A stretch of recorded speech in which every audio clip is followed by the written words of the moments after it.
What's going on, YouTube? Welcome to my first episode of Adam's Research Lab. Today I have my special guest, Ryan, PokeGeeks Trading. and we are going to go over tons of topics today, mainly about vending, so you can learn stuff about if you want to get into that adventure, going to shows, and anything Pokemon related. And we're going to talk about how we first met. We got a lot of topics, but we'll go into that, the introduction. And when we first met was at the Portuguese card show, and he was just walking over to the table, and all of a sudden he was like, "Hey, I follow you on Instagram." I'm like, "I don't even know who you are, but this is awesome. I'm gonna come by your table when I have time." And while I was going to the bathroom, I stumbled and saw his table, and he was just looking at me, going, "Look what I got." I got the Chinese Gengar that we pulled. I was like, "Oh my god, dude!" Pulling the heat immediately. Yep, a girl bought one pack magic, and pulled the Gengar. We cashed her out, and then right after we cashed her out, Ryan walked on by, and the rest is history. We've done, I'd say, probably, 15 shows together now? At least. Yeah. At least, 15 shows. Anytime I'm in the Sacramento area, I'm always trying to hit him up and just be venting next to this guy. Yep. Trustworthy, so I'm like, I can't deviate from that. Yep, and in 2026, we're planning on, doing a lot more shows together. In 2025, towards the end of the year, we did probably the most shows together, and then obviously we're in January, and we've already done, I think, 4 or 3.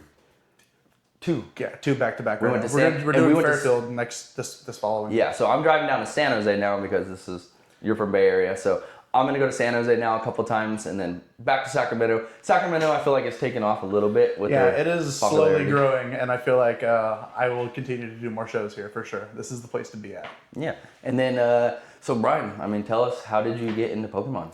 So obviously back from when it first started, from 1999, walking up to the table at Fantasy. Oh my God.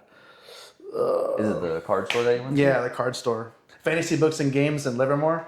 Bob still runs it to this day, 30 years later, or I say 25 years later. And I remember walking up there, seeing first edition Fossil, Jungle, and base set, and grabbing my packs for $2.99 at the time. What made you, did you just randomly, were you watching the Pokemon games or playing the Pokemon games? Or? I got back into it, so yeah, obviously I collected for a little bit, and then I got out of it probably 2002, 2003, just 8, 9, 10, just no more cards, and then went back into it probably. I never got back into the card game. I went back into Pokemon Go. Obviously, that was the big thing, 2016. That was huge. And the craze was, obviously I still didn't get into the cards yet, but then I say the Logan Paul boom back in October of 2020 when he did the first edition box break. I was immediately tuned in when you see an $11,000 pack being opened. You're like, I have to watch. Yes, I was on that live stream too. Wonder if we were in the same chat. What did your dad or who took you to the card store? Oh, my dad. Oh, you and your dad. Nice. Yeah. My first card store was, honestly, it was playing Yu-Gi-Oh, not Pokemon. So that was my first time going to an actual card store. But I used to go to Target with my mom, and then we'd buy Pokemon packs. Obviously, still remember base set on there, base set 2, Jungle, Fossil, everything all the way up until about Sapphire Ruby era, and that's when I was in high school and stuff. And then kind of got out of it, but I still remember ripping open the packs, playing Pokemon Red and Blue all night. Even in the car when we're driving from family vacations, and you just wait for the one street light to hit a little bit of light. Oh, if you do not have the little worm light, you're sitting there waiting for any type of light. Yeah, absolutely. Even if it's just to move the cursor a teeny bit and then progress in the game.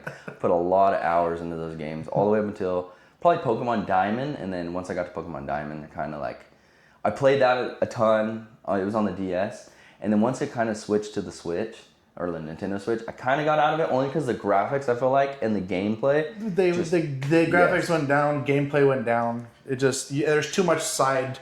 Yes. You need to be more linear with those type of games. Yeah, they lost me at probably I still know every Pokemon name. I can pronounce I'll still play Red and Blue to this day if I can get my hands on it. I have my yellow. I should have brought it in here, but I have my yellow version in my. Or yellow. Yeah, yellow. It's all up Pikachu. the same You get Pikachu follows you around, but so what got you into vending? So obviously it would have to be. It goes back to watching Ricky doing his buyer POVs before. Ricky as in Oyama Trading? Oyama's Trading, yes. Mm-hmm. So it'd be Ricky from Oyama's Trading, watching him do the buyer's POV before he even really got big. It was just soaking up what it's like to be at a card show, and then you have to attend a card show your first time. So that's kind of like the preemptive getting you ready to go, because it can be very overwhelming for a new collector and or just a new someone that has never collected cards and you're just sitting there side by side going, oh my goodness, there's so much to look at, and you're going, they're all so expensive.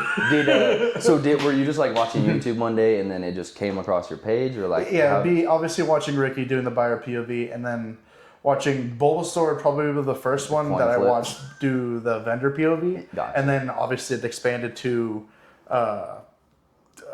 Garchomp, Yeah, and then into it. goodness, well, there's the other one. Garchomp. There's like the big four. Clover cards? Clover's a big one. Coops, Beard Dad cards. What got me into vending was, well, actually not before vending. What got me even into like seeing the Pokemon content was, I was living in San Diego, and my sister I was looking for Pokemon cards just to buy. Yeah. And my sister knew that, and then she sent me a Coops video. And that was the first time I ever saw. I just had seen Garchomp a couple times on my algorithm, and I kind of watched it for like maybe 10 minutes or whatever. Kind of was like, oh, this is pretty when cool. They like I didn't sold know the first edition or first the base set, the base set box for $13K. And the guy that was like, was it the guy that didn't want to be? Yep. And then because they were everybody ripping in the it comments like went FBI mode, and then like we're like, we know who it is. It's like, yeah, you can't be hit if you're on social media. Even your voice, I feel like you're gonna be found. Yeah. But Garchomp definitely got me into it. Coop's videos, I love just watching them. I just feel like they're more like very honest. Coop and Beard Dad is watching. It is like watching the generosity be. That's where I want to be at for vending as well. Is just always give back to a kid. If the parents don't have enough money or something like that, I'm always willing to hand out a kid and make them leave at least the show happy. I'm always, that's my goal to give back. So that's Coop and Beard Dad. Thank you for the influence there. Shout out to them. Yeah, big influence for what I do, and always wanting to give back. So that is a big. Yeah. And I personally have seen Ryan give out tons of mystery packs to kids just to see them smile. Like literally, like even if they're not buying a card or they just come up and let's say they don't find a card they want, he has like $5 mystery packs that he sits there and tapes and everything, and I'll see him pass them out to kids, and they always, every time you get to the back and they pull the hit, they're like, ah! Dude, always having a good time. Always a super. Hey, that pays more dividends than anything else. Is seeing kids just having a good time. Yep. So when you first got into vending, did you feel like, were you nervous? Were you like scared? Did you have any idea on how to like start? Absolutely terrified the first time I was vending. I had to bring my best friend and my best friend's wife as well. Oh wow! Yeah, I was. They're actual salespeople, so they're used to talking to people. Makes sense. So immediately I'm like bringing them in. I'm like, please help me. I was like, I have the inventory. I just don't have the sales pitch yet. I will learn that as in due time. Pretty good. But yeah, obviously at your first show, you're kind of just sitting there, wanting to build the courage up to just say hi to everybody, because that is the number one thing that most people don't want to do is interact with everybody.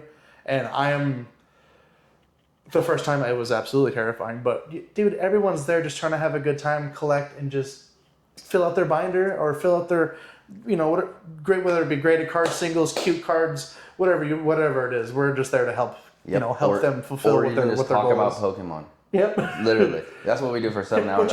What's your favorite Pokemon? Exactly. What made you like that favorite Pokemon? Like the best icebreaker is, what Pokemon are you looking for? Or what's your favorite Pokemon? Or let me see your binder. And usually it's Pikachu collection or... Are they anything cute cards? Yeah. Cute cards over the last 3 months have just been exploding. Crazy. Especially, is it not Celebrations? It's, what's the one with the little ribbons? I blame Eric from Violet City, so just, yeah. I do. I watch every day. He pops up on my algorithm. Buddy. Hey, keep him overpriced. Dude, it's crazy. Yeah, every day he pops up on my algorithm. Every single day. All right, here's another one. Yeah, he's very fun to watch. Very controversial for some. He's just on. There's no filter. Yeah, and that's how it should be. You can have your own personality in the space. Guess what? And people like him for that. There's no. He's honest. He's brutally honest. And if he wasn't, he would like. Obviously, like people watch his videos and support him because he's just being truthful and raw, and like people love that. Keep it up. Yeah, exactly. What about you? How was your first experience? My first show was Fire and Ice in Rockland, which is only like 30 minutes from us. You haven't got to go to that one yet with me. You've mainly done the Sacramento ones, but my friend Joey. So my best friend Mario, my whole life, my best friend, he just moved to Tennessee. His little nephew. They're only like a 3 age gap. I don't know how it works, but so he's my age too. We play Xbox together and stuff. He's like, hey, I'm going to go to a card show. Do you want to go? And they wanted to go to one of the big ones. Yeah. And I've never been to a card show, ever. I've been to like Yu-Gi-Oh tournaments, never a card show. I didn't even know that was a thing. I really didn't. I've seen a 30-person, tournament. Yeah, that's it. And then like one worker or whatever. So when he told me there was a card show and I lived super close to it, I was like, yeah, I'm down to go. And he's from Chico, so he has to drive like an hour and a half. He drives down here. I meet him there.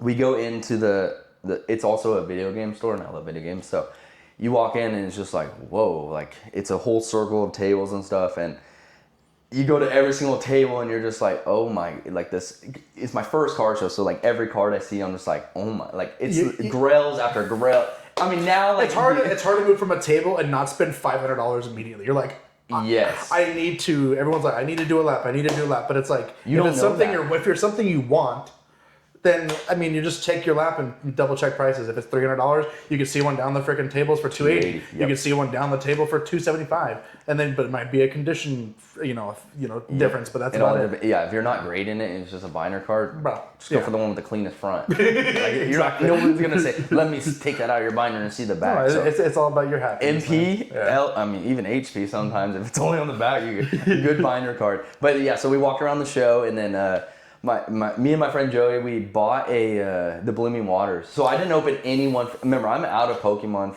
so I've collected Pokemon my whole life from about 4 years old to, I'd say like 13, high school, sports, growing up. I kind of got out of it, but every once in a while, if I was at a store, I'd buy a pack. And then, so you really never fully left. Never fully left. Your heart never left. And I still have my childhood collection. Never. My mom's always kept it safe for me. I've sold my stuff. Yeah, I can't. Literally, so many people say like they lost it in the yard sale. My mom's never let me sell it ever. She's always made sure. Like even if I needed money and I wanted to sell it, she told me not to because I would regret it. And I never have. Still have it to this day. Shout out mom. Because I know she's gonna watch this too. So shout out mom. Yeah. Big plus because my parents gave me my collection and I sold it. Got rid of it immediately. I'm not gonna lie. There's a few times where I did want to sell it and like. I was 17. I was like, exactly. Everyone's needed money at 17. Yeah, well, doesn't matter what it was. Held on to the collection, still have it. I've taken one card from it and sold it, obviously, and I do regret it. And I've talked about that before in the past video. What card was that? Tag Team Garchomp and Giratina from one of the tins. Yeah, and it was. I had it. Oh, you did? I have it. I've had it too again, but it's not mine. You know what I mean? Like, it's wasn't mine. I know what mine was, so it's like that's just how it is with my PC. Like I know, like how it looks. How you've looked at it a million. You know how you go through your binder or even your slabs. You probably look through your slabs and you're like, oh, I love these cards, and you know what they look like. The only 15 I have. Yeah, well, 15 bangers though. But anyways, so we walked around the show. We did a full lap. I didn't even take any money to buy anything. Like I wasn't really. I was just smart on you. As like I just wanted to see what it was about, and I had just watched a couple vendor POVs. So me and Joey do a whole lap, and his friend. Oh no, it was my girlfriend's brother came with us too. He met us there. So we did a whole lap. We got back to the front. Blooming Waters. You know, like Facebook was kind of blowing up, where it's like the scalper era just went crazy all of a sudden. It just inflates the price. Yeah, so instead of it being I think it was $60 in the store, right? It was cheap. Blooming Waters? It was cheap, yeah. So and then market on it was $110. This guy, he was kind of like a newer vendor. I mean, I only know that now, but I didn't know that at the time. He told me and Joey for Blooming Waters $70. And I'm like, and Joey was like, okay, I'll take one. And he bought a Sea and Skies from Sam's Club, the Crown Zenith one. Yep. So Joey gets two. We go out, and I want one. And I tell him I want one. I bought a few cards from a couple vendors, like a little dollar cards or whatever. Great price, by the way. I get one too. So I paid I couldn't pay him, and I'm like, my Venmo wouldn't work because I already did too many transactions, and it kind of like flagged it. So I was like, can I please go to the bank and come back? And he's like, yeah, I'll hold it for you. I'm like, okay. We leave the show, drive 20 minutes to the bank. I get cash out. I drive back. I come up to him. I'm like, hey, can I get it? I have the cash. And he goes, everyone told me that I'm selling them too cheap. I need to charge 110. And I'm like, you sold one to my buddy for 70. You told me you'd sell me one for 70. I went to the bank. I got the money. I'm like, I'm like, I don't. That's all I have. Switching up on you mid show. Switching up. Bad vendor. Yeah, but he's a good vendor. He honored it. He literally honored it, and I felt so good because he honored it. I'm like, good vendor. Yeah, and I've still not seen him to this day. Guess what I pulled out of that Blooming Waters? Did you get a 151 Charizard? The Charizard. I got the Charizard and the Bulbasaur, and I'll never forget that show. That's a good box. Oh, dude, it was crazy. Some boxes don't have net. And then my first PSA 10 Gengar, pulled it from his binder. He had 3 in there. There were $10, I think $8 or $10 cards. He had 3 of the Lost Origin Gengar. He had 3 in the binder. Pulled it out. Send it in for grading because it's a Gengar. I was like, I'll just send it. I didn't think it was I didn't even know how to look for a 10. You know what I mean? Send it in. Came back a 10. You don't when you first send them in. You don't know what you're looking for. You don't know the nothing. specific criteria of a gem until you meet somebody that can help you with grading. That's graded multiple times. So, yeah, first show was like awesome. Literally right after that, my buddy Joey got out of Pokemon. Literally not even like 2 weeks later. I guess he didn't like the show that much. He never opened his stuff. He just kept it. And smart. I went to another show alone and kind of spent too much money at the first 2 tables. And this is when I was like, oh my God, like I'm spending so much money. I don't know about you should. And you were just collecting for yourself, for my personal like cards. I was like, I used to have this. I mean, I still have it, but I'm like, I always wanted this. I've seen this. I want this. Deoxys, Kabutops, Nidoking. Real quick, explain like why they should walk around. Like, instead of just buying right when you walk into the show, why should they walk around? Obviously, there's just price discrepancy between vendors. You can have like a $50 price discrepancy on a card that's $200. So you can have it at, obviously, some people are taxing on cards. Okay, let's say 150. Let's start market value at 150. People, if it's a very clean copy, I'll mark it up $20. Not saying I would, but some people do. Yep. If it's a gem mint copy, if it's, they think it's a 10. If they make that criteria, I mean, like I will, even on my cards, I'll have it be near mint plus if it's super clean on the back. Even if the centering's off, even like slightly, I'll still say it's near mint plus. It's not gradable, but it is a gem mint card still. Yeah, like you think it is. Yeah, it's not a pretty 10, worthy. but it is. Yeah, exactly. Yeah. But yeah, I would always walk the show because there's always price discrepancies. And then some vendors are more lenient on price. So it's like you can get even a bigger discount from their sticker if you're willing to negotiate or do a bulk buy when you're going to a vendor. If you do a bulk buy, most vendors are willing to help give you a little bit of a discount. So always, if you're going to do a deal, try to bulk buy because then the vendor will be more than likely to be more flexible with their sticker price. Most of the time, yeah. So I just spent my money at the first 2 tables, and then I'm like, you walk to the next 50, 100 tables, and you see every single card you just bought, lower price, higher price, lower price. Everything. So it's always best to do like a full circle once you get into a show. I mean, if you find a card that you don't think is going to be at another table, maybe you could buy it right away. If you think it's going to be gone real quick. Like what's a card you think, for instance, that would be, you put it out, it's probably be gone. Gengar VMAX. Gengar VMAX, you will not see that at a table. You'll see it in someone's case, like mine. Yes, it's just one of those. It's like that Lugia V, any alt art like Blaziken V. I haven't seen a Blaziken V alt art or VMAX alt art from Fusion Strike. No, from Chilling Reign. Chilling Reign, yeah. I haven't seen that. I haven't seen the Blazing Chicken alt art in I don't know how many shows. I didn't think about it. Yeah, I haven't seen that one. Dude, you're again, your Giratina V's, your Blaziken, your again, Moonbreons. I don't even see Moonbreons. Umbreon V alt arts. Like these higher class, high tier grails, they are, and it's like people are hiding them. They're not out. They're not out on. I could see a spike happening. Hopefully, in the next 6 to 12 months, I see alt arts being the next boom because tag teams had their time, and now I can feel the alt art boom. It's in that 5-6 year gap where it's gonna. From like Fusion Strike, you'll see the booster boxes go up, and then you'll see the singles go up, and then you'll see the booster boxes. For like the older sets or the newer ones too. All Sword and Shield. Oh, Sword and Shield. I would say from obviously your base to like your Vivid Voltage won't see much movement, but your Battle Styles to Silver Tempest, you'll see all of those probably jump another $200 or $300. I believe that too. And then I was watching a podcast. Oh no, you're good. I was watching a podcast today, Card Lounge. Shout out Robo and Robo and Twice Big Jake. Yeah. And they were saying like there's a guy that goes to every show and he'll just any Moonbreon he sees, he'll buy every single one, full market price. Doesn't matter. That's Goated used to do all that. When dude, he bought 40 Giratina V's at one show. That card. 40 Giratina V. If I were ever gonna spend like what is it, $2,100 right now? 20. It's getting like to 2250. 20. Yeah, if I were ever to buy a guaranteed, It's going up. So it's like the time. one. I could see it being a $3,000 card by the end of the year. So it's like jump on it now before it's. I mean, look at the card. Yeah. It's that's one of those ones where I'm like, it should be worth that because dude, the just looks so artwork nice. looks like it took 40 hours. It's so much detail and everything like that is. Yes, that's a very, very good one. So since you've been vending, like when you first started out, did you make, like, was there any huge mistakes you made in the beginning? Like, did you take some big L's? Did you not know how to price cards? Did you not know how to negotiate? There's many different things. It's obviously just do your research if you're gonna go in and buying a card that's $700 or more dollars.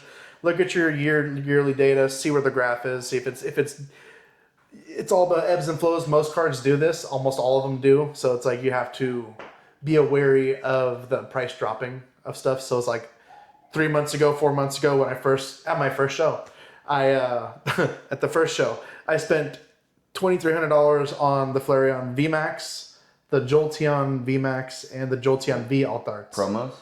The promos. And then I traded a Flareon VMAX and $2,300, so it was $3,000 total. And the Flareon VMAX was $750-ish. So yeah, I did the trade and 23 on top, and I got the ones that I needed, and all of them have dropped probably $250 to $350. Oh, still to this day? Yeah, no, they're probably all under $1,000 now. So it's like be wary and aware that if you're, especially for me, I'm buying a card that I like. I like the Evolutions, so I really didn't give a crap if I took the L or not. And I also know down the line they're also going to be over $1,000. So it's like if everyone has to have their dip and reset, and this is the ebbs and flows I was talking about. I'm prepared for it. I wasn't worried about it. Yeah, and luckily, I mean, I feel like that's your PC, so I immediately with 3 cards I took $1,000 loss. So just be wary and aware that, especially if it's for your PC, don't use business money for your PC. Bad business. That actually is bad business, because you're gonna tank your business. You're pulling profits and all business liquidity, and you're using it for your own personal gain, and it's not very. If you want to tank your business, that is a way of doing it, and I would not recommend doing that. Always use your profits and put them back into the business, because that's the only way to expand. My first show, I only had 2 cases, and now I have 6. So it's like keep pushing it, keep reinvesting into yourself. That's the only way to expand and build. It took from 5 months ago to now. It took a lot of reinvesting, but I've seen it firsthand. He went from there's been a couple times where you have 1 table, and now every single show 2 tables, and 2 tables with rack behind you, and I have a bunch of sealed. Yeah, it is a. He has a Evolving Skies museum. That's some he could fill up a case with items that he wants to sell, but he literally, because it is honestly, I feel like one of those things where it adds to whatever show you're taking it to, where people can walk by and go, it's eye candy. Holy shit! Like, no one sees all the Evolutions, all the alt arts plus the Rayquazas, all in. And then the Umbreon VMAX is just sitting in a binder, which some people would be like, "You're crazy," but I mean, it's where it's supposed to be at. Yeah, exactly. Where else are you gonna put it at? In a top loader? In what? Yes, and it's a. I want to showcase my stuff. Yeah, so it's pretty cool because he literally will set it up just so people can see it. I mean, obviously he has a price on it, but like. No, it's mainly a showcase. No one's gonna. Yeah, exactly, and it's a lot of comments, it's very eye candy, and a lot of people. And there's also a story behind it. So if you come to the table, I'll always give you the story. Yeah, it's pretty. He's a lucky guy. That sums up the story. So when you did get into vending and you did like a couple shows or whatever, did you feel welcomed from other vendors, or did you immediately I don't remember. I've done 3 deals with him, and I still can't remember his name, but he is so freaking nice. He also has like a little mini pop-up shop. It is a beautiful setup the guy has. But no, shout out to you. Again, I am so sorry I don't remember your name. But he bought my the stamped Pikachu promo, not the stamp, but the Crobat. Mm-hmm. Dude, that was for his PC because he had the Pikachu promo. But yeah, the guy was immediately so nice. And then I met oh my goodness. Will or no? No, Will's not there. Oh my goodness. Which show is this? Like, what was your first one? King of Cards in Pleasanton. So it was like basically in my backyard. It was very nice. No, but Wow. That's a big show, I feel like, for your first show. It was really good. And again, there's a Peruvian pepper. Peruvian pepper? Yeah, I think it's Peruvian pepper collectibles. Instagram Pokemon name, or yeah, it was like it's part of Will's group, but yeah, he was across from me. Oh, nice. And yeah, we did a couple deals as well. But yeah, no, there's if everyone, obviously when you first go into the show, everyone's like very. At least me, I'm turned on. I'm trying to getting it ready and going. Like the juices are flowing, bro. I'm trying to get my table locked in, the freaking everything locked in and going. So the it's first like, hour before he like is setting up, I mean, might as well talk about this, but he is like, I gotta set all this up, and then here I am just slouching in. well, he used to at least like 2 months ago. He would take him 15 minutes to set up, and now he's got his Zion cases, so it's gonna give him. You gotta get your risers when in you there. switch to the Zion cases, you definitely need to prepare to have a little bit more time when you get to a show to like set. Like Ryan has 6 cases, right? Are you eventually gonna go to 8 or no? Yeah, if they have 8 feet, I would like to have 2 extra cases just in case. Oh, so if there's 2 8-feet tables, you would do 2 extra. Or, do you think you'll ever go to 3 tables personally, or no? If you have help, I would need an extra person. Yeah, it's even with just 2 tables. Yeah, it's already but the team would need to be. But yeah, so like you gotta he fills them all up, so it takes quite a bit of time. So if you're gonna upgrade to Zion cases with the risers and stuff, definitely don't just show up. Like before, I just put them in the case. It literally could take me not even 10 minutes. It wouldn't take you long. And I'm sitting there. The setup is very fast. Yeah, it's like I have everything separated for. If you're looking for something specific, I can kind of guide you to it pretty easily. Yep. I also quit using binders just because it's just not... when there's a lot of people in the community that have different agendas, we'll just say that, and they have sticky fingers, I immediately stopped with the binders and immediately was like, I'd rather have an extra case and just sit there and just be... I don't want to sit there. I'd rather have everything showcased and have you look at everything all at once without having you look in touching everything. Yeah, and he means because in a binder, the customer gets to pick out any. If you've never been to a show, obviously, but you get to pick out any card, and if Ryan's pricing stickers or if I'm dealing with the customer and I can't watch for you, it's like. It takes. I've done some other videos. It's no time, and then they can just sit there and. It takes a half a second when you're not looking. Yeah, so the Zion cases are nice because they have the ramp. They have the guards on the sides. Unless you are from the Incredibles, you are not getting in there. You know? The little stretch. There is no way. Exactly. Yeah. So, from this very your first show or first 10 shows? Who was your first friend that you made that was another vendor that you started vending with?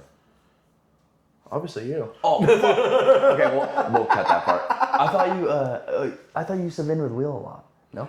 No. I feel like it's going smooth, so I'll be no, you're good. No, it was damn. Obviously you. I meant who was the. Oh, okay. No, for you for sure. Oh, gotcha. Okay. I mean, I would. We done 15 fucking. We're doing Fairfield this weekend in 2 days. All right, but no, cool. Will is a. I wanted to liquidate some cards, and Will helped me. He came up to my table, and he only does specifically vintage. He specializes in that. I've seen his posts. Yeah, yes. No, he's a very big vintage guy. Crazy vintage slabs. Yeah, no, he's God. Yeah, his setup is sick, and he just got to 4 cases now too.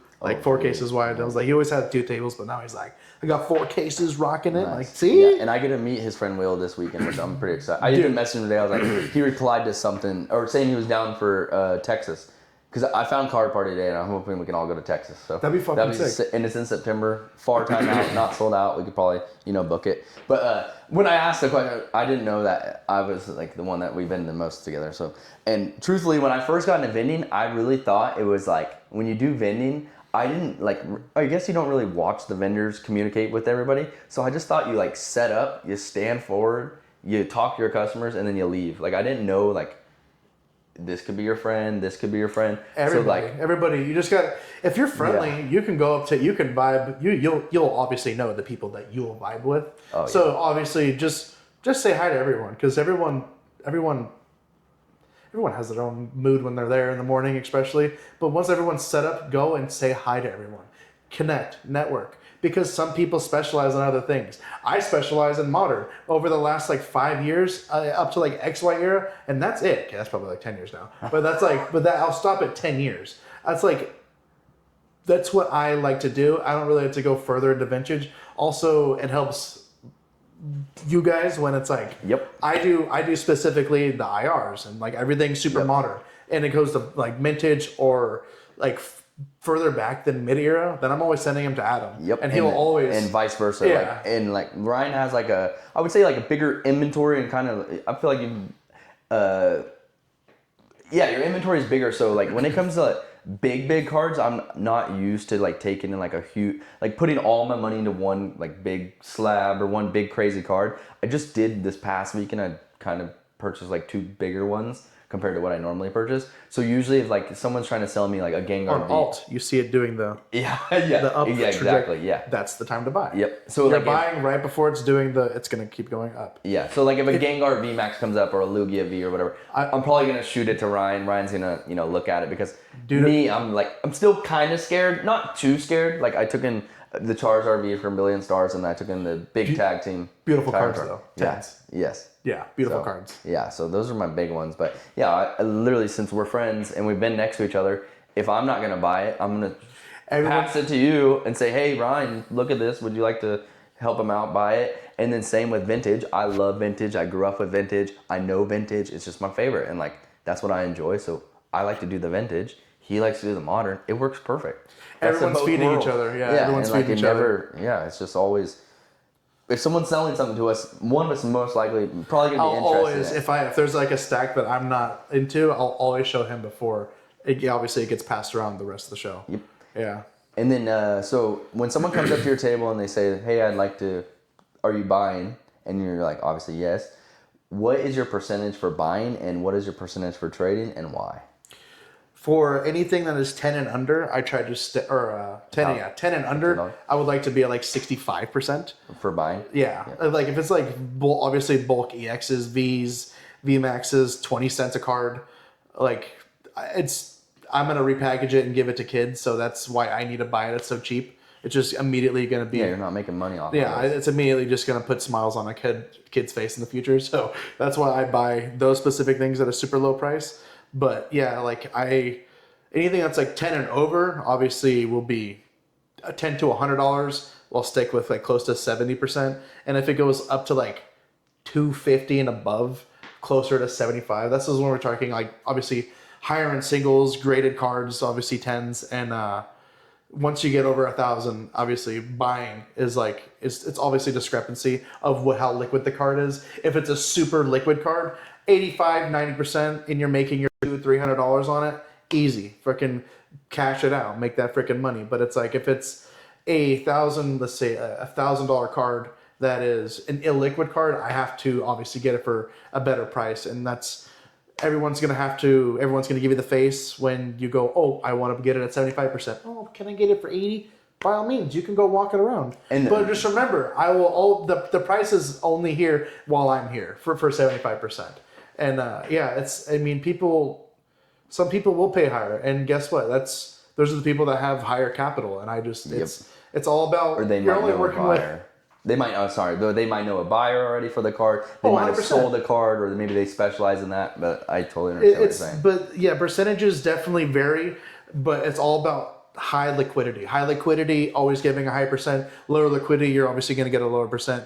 For the people that are selling the cards, they don't obviously understand that, because your Charizards, your Umbreons, your Evolutions, your starters, anything that is known like really well, obviously is all high liquidity. Any of your Pikachus, your Ponchos, those are super liquid cards, so you can obviously pay a little bit more of a premium, obviously on the higher end stuff. But yeah, it is a challenge trying to get people to agree with you at 70%.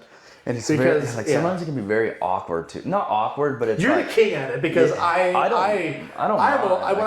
when we first started vending together, you know me, I was like, I'm willing to pay 80%, because I was like, I still think 20% margins is good, but I'm like, it is. But now I realize, like, on the higher cards, it is good. Like 80% on your 10 slabs or whatever is good. But like, I feel like when they're selling you a card, and I've only learned this from doing so many shows now, like if you're getting actually I watched this in another video today. A lot of people talk about this. You're getting a card for $15. You take it at 80%. Let's say at those kind of cards. You got it for $12. You're selling it for $15. Most people are going to ask for a discount. Yeah. Some are even going to ask, can you do 10 on it? Can you do 12 on it? You're either going to lose $2 or you're not going to make anything. You can't. Yeah. And then you don't want to be the bad guy and say, no, sorry. Like you're trying to, not But if you do the deal. Yeah, if you're a customer and you're trying to come up and you have, let's say you bought 5 cards and they're $10 and you want it for $8. I can't do that because that's 20%. That is all of my margins that you just took away just with those $2. Yep. And and it's not a scummy thing when you see a card that's $5 and the vendor marks it at $8. That is not scummy. We're trying to pay for our table cost. I know there's a lot of underlying things that people don't see behind the scenes. Yes. There's a lot of stuff. The cost of obviously getting there, getting your inventory, sourcing the inventory, paying for your top loader sleeves, the cases, paying for table, having a freaking banner, having all this there's so much underlying cost. So adding an extra $2-3 on top of a card helps benefit us, and you start seeing us at more shows. And it's like, we're always here to help give you the best deal. I'll always Adam knows this. He does. I'll always give you a deal. If you come to my table, you're going to leave happy. He always, You'll think that you scammed me. Yes. That's how good of a deal. I've noticed, there's been a few times where I'm like, dude, that's quite a bit, that's a good deal you just gave. Like, wow. I mean, I can always refer just with the Giratina. Like with Gerald's gym. Yeah, I got the Oliver. Yeah, I got the Giratina from him, and he wanted to move it. I cashed him out for 90%. I mean, you helped him. You got the card you wanted, and it worked out. I'm able to move a card like that. It helped fund him for what his adventures as well. And it's like everyone helps everyone in this community. If you got to find the loyal ones in this group. Yes. And it is very. Once you find your group, don't break that loyalty and bond and the trust, because once you do, it's out. Yep. And to bounce off of that. Yeah. I met Ryan. I've done probably 10, 15 shows with him now. I didn't know we were gonna be friends, and we ended up. This is my best friend in vending since I met from vending. I appreciate you, brother. Yeah, I appreciate you. I appreciate you too. And I trust him. I mean, he's in my house, but I trust him to look over all my stuff. I would trust him to hold all my cards for years. I have enough inventory. Wouldn't even have a single doubt that you would even go through it. You know what I mean? Or I'm just here to supervise. I'm security. And I feel like I've met a few that are like that. And I've met some good people in the community, but there also is quite a bit of bad people in the community. Again, there's a few percentage, but it's like you just just say hi, be cordial, and just you know who your friends are here. Yeah, and if they want to try to rip you off, you just say no, thank you, and they're and they're absolutely And the next one was is it easy to make deals with you? I want to talk about one of the events where. What point do you get to the point where you're just telling the guy no? Let's say a guy's coming to you. He wants to sell you a booster box for $2,000. Not in a bad way, but he wants to sell you a booster box for $2,000. And let's say you're giving him the most solid offer. He's probably not going to get a better offer. Booster box or case? Case. Yeah, okay, case. Yeah. Okay, nice. We're good. So he wants to he wants to sell you the case. You give him probably the best offer that he's going to get in the whole place, and he just wants more. He wants every dime he can possibly get. At what point do you just tell him no? Because there's no. You could tell him his number, and I still don't think he would sell it to you. That's the point I'm making. All it is I say a number, and if they obviously counter with a different number, and we don't meet in the middle, it is as simple as you can keep walking it. I'm bouncing this off of. I feel like you give the best deals and the best offers. I'll always try to give you a premium for whatever it is, but it's if you want a premium for a booster box case that immediately I'm going to break down and sell as individual booster boxes, I'm not going to give you the premium. I cannot afford to give you that premium. Yeah.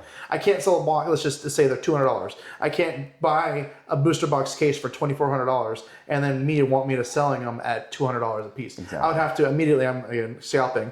But putting that, no, I don't. You're not at a store buying all the product. No, but I want to turn around and buy a product and immediately give my customer the best Yes. the best price. And the reason I brought that one up is because, like, when we were just saying good and bad vendors, if he is a vendor, I feel like that's bad, like, etiquette. Yeah. The fact that he knows you're a vendor, he knows what you're there for, your table costs and everything, and he was trying to get, like, almost 100% out of you, coming to your table when he needs the cash, and you're trying to help him by giving him a really good deal, and he still doesn't take it. That's where I draw the line where I'm like, that to me is not like a good vendor etiquette, honestly. And those are the people I wouldn't want to vend next to. Again, it is know who your people are. Yep. You get to be friendly with everybody, but know who your people are. I totally agree. Like this guy, he's thank you. Yeah, Appreciate he's it. day one, dude, for real. Yeah. Ryan, Joel. There's a bunch. Joel, Dude, Sam, I know. I haven't even get to met half your freaking he group. hasn't got. I go with him, but it's like it's just me and him, and he has like 10 other people that I'm like, I haven't even met. It's so weird because like somehow it just works where the schedule is like if Ryan's not doing a show with me, somehow that one person is doing that show. Like my buddy Alan, he only does the Portuguese Hall. He was there next to me that day, but you didn't. I don't think you met him. He might have like just looked. At each other. He was like in the background. Yeah. So he's right there in the background, but he only does that show. Joel and Sam, he kind of hosts the show. You get to meet all of them soon. But, okay, so back at it. Okay, so Ryan, why do you choose modern or vintage? For me, it's always the condition discrepancy, and I don't like getting into once it's past light played minus. Like they will, there's too much discrepancy on condition, and immediately when it goes into vintage, I am not the greatest at getting into if it has a dent or it has a crease or it has a bend, it has a whitening, it has all this chipping. I'm like, I'm immediately turned off, and it's immediately going to be too hard for me to sell anyways. Mm-hmm. So if it's a vintage, obviously for me it's like XY era full arts or any of those alt art, those 10 years old vintage full arts. Yeah, I will only look for near mint to lightly played just because that's perfectly fine. And most cards from that it's just easier to sell. It's just at the end of the day, it is easier to sell modern cards than vintage because some people are, again, when they're 30 years old, 35 years old, 40 years old, they want to collect vintage. Those are I'll send him. Yep. That is but there's a lot of kids and a lot of new collectors that are 25 and younger that are just want the new stuff. Modern. And that's all they know. Yeah. That's literally what they grew up with. And it's most of the stuff is near mint right off the showroom floor, or, right off the freaking pack. So it's easy just to know that everything is near mint basically for the most part. Yeah, it is. Yeah. It's easier for me to do that. Yeah. I also like having, again, I like specializing in one specific thing. I don't want to have a big variety. If I had a third table, then I would have obviously that's. Vintage. Yeah, that would be your mid, your super. You heard it here. He will have vintage by eventually. The end of the year. Again, it'd be probably at the next year. But yeah, it would be. I would have to get another 3 cases to do what I would see. Want to do what my vision is. And the reason I do vintage is because that's what just for me Pokemon. Man. Yeah, it's so nostalgic, and that's what I like. When I go there on the weekend, like modern's cool and everything, and I do modern also. Like, I'm not your heartstrings. Vintage hits your heartstrings. You're going. Exactly. I remember being on the playground. I remember being at my friend's house. I remember riding a skateboard at this park at this time with this car. Yeah, I remember what it looks like in my binder at home. I was a pocket boy, so all my cards were fucking folded and. But I know like the person that's gonna be buying the vintage card. Unless it's like a kid who's like maybe seen videos or something, I know it's someone our age that grew up with it, and I know like when I go to talk about it, we're just gonna have like a level of like conversation where he knows what he's buying, I know what he's buying, I know like why he likes it or the connection's there. The connection's there instantly, and I just feel like it's like something about it. Like that's what I enjoy. That's mainly why I do vintage because I just love like the conversations and. Again, why are you getting this card? I'll ask them like, what made you want this card, or dude, it's usually a nostalgic take for most people's background. They're just like, I had this card as a kid, or like they traded it away and they want it back. Yep, it is. That happened last week. There's so many people that want to recollect and rekindle their childhood stuff, and it's really cool to see that. I just don't have your stuff. Yeah. I'm sorry, guys. Yeah. And then for vintage also, when it comes to like near mint, LP. MP, HP, damaged. Yep. I literally, from like, let's say, because I'm only doing with cards that I take in. So I'll just tell the person straight up when I am buying it. Like, and I know you like to do near mint and light play, but if it is damaged, I know there's someone out there that wants it, but I will just tell the person that's selling it to me straight up, this is the price of damage. Go off the eBay listings, tell them, I'll give you 70% of this. This is what I'm going to sell it for. If you want it, then I'll do the deal, and if not, then it's fine. And then when I list the card, I tell them straight up, I bought it as damaged. I, in my true heart, believe it is damaged. That's why I'm selling it as damaged, and that's what the price I paid for it. So then I have no discrepancy when it comes to like what they think it is or what I think it is. I write it on the card too. So, and it is sometimes an awkward conversation. Like you could think it's LP, and it does. It gets so awkward when you get like someone that's really uptight and like, you know, they... Oh, this is mod play instead of LP. It's like, absolutely. I'm like, that is, again, it's all opinion based. You can just go to PSA. They have all your criteria from gem to damaged. They have all your criteria and you can look at everything. Yeah, so I mean, I would like to avoid that too, but it's like, that's just the stuff I love. So it's kind of... You know what? The back and forth is fucking kind of fun sometimes. It can be very fun, yes. It can be.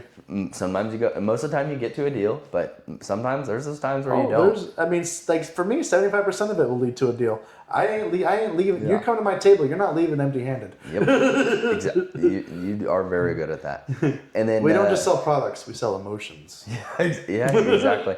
So you at your table have singles, you have slabs, you have the museum, and you have sealed. Bunch of sealed, yeah. So are you always going to have everything like that? Or is there be a time when you're just slabs, high-end slabs? Or obviously, if we're doing shows outside of California, don't expect me to have sealed product. I'll always just have singles and slabs. Why? But if we're doing obviously California-based shows, I'm going to bring the showcase and everything.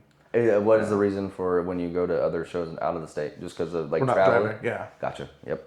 That makes sense. There's just two. I mean, that would be a very expensive I'll plane. probably pop up a picture on the screen plane bill of a picture of him in front of his thing. When you have your wagon, it is taller than me.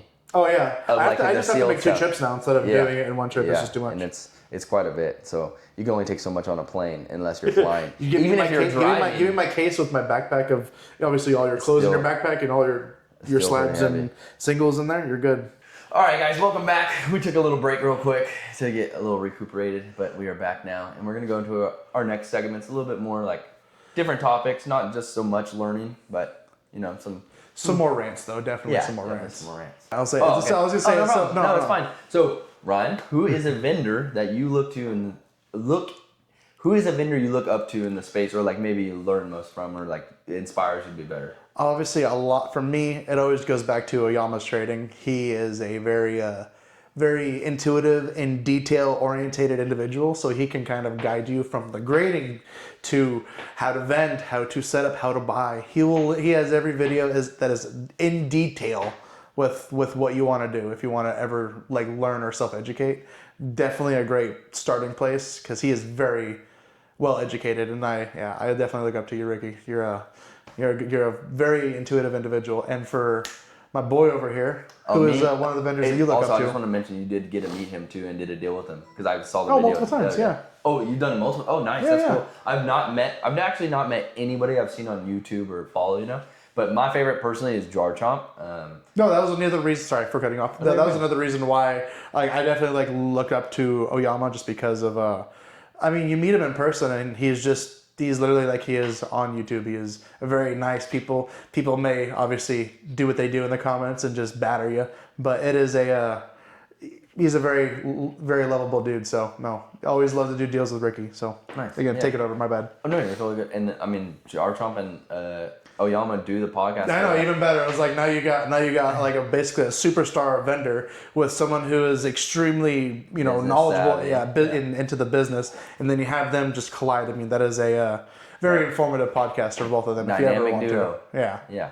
And because I mean, regardless, my favorite is Jar Chomp. I just Gotcha. Well, since it's falling over, let me just show it off real quick. Do you want to show yours off too? Sure. Today I brought in my first Grail, which is the Lugia PSA 10. Sent this bad boy in myself, and it came back 10. That's my biggest 10 that I've gotten so far, and I probably... But you graded it yourself, which is graded even myself, cooler. Yeah, so that's what pretty neat. And then Ryan brought his... I brought the Lovebirds.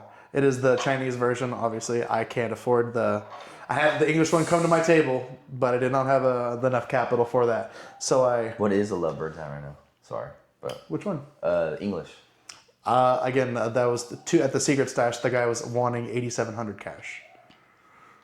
This is 1,000. So You could buy eight Chinese ones, in 10. same beautiful Yep. artwork Yep. in tens, and I mean, unless someone's like really. I Close personally to don't mind sign back- repping it. Yeah, I like think the it's awesome. artwork regardless of the Yeah, language the for sure. artwork's cool. Yeah. But real quick, sorry, I didn't mean to sidetrack, but Jar Chomp, one day he stumbled into my algorithm, and Everyone's algorithm. yeah, everyone's algorithm, out of nowhere, boom, was like 1 million views. I don't remember if it was a short that got me in or if it was The short has like 30 or 40 million views. Yeah, and him and Fran is just like I feel like they're super, and then Perfect also combination. Yeah, if you have someone that like is in the Pokemon vendor business with you, like your significant other, I feel like you can like what maybe we're doing or what you could do alone times 10, like because it's just you have that help, you have that like You know, can do twice back as and- many deals if you have a person with you. Yes. So having a significant other or like maybe a family member is nice. But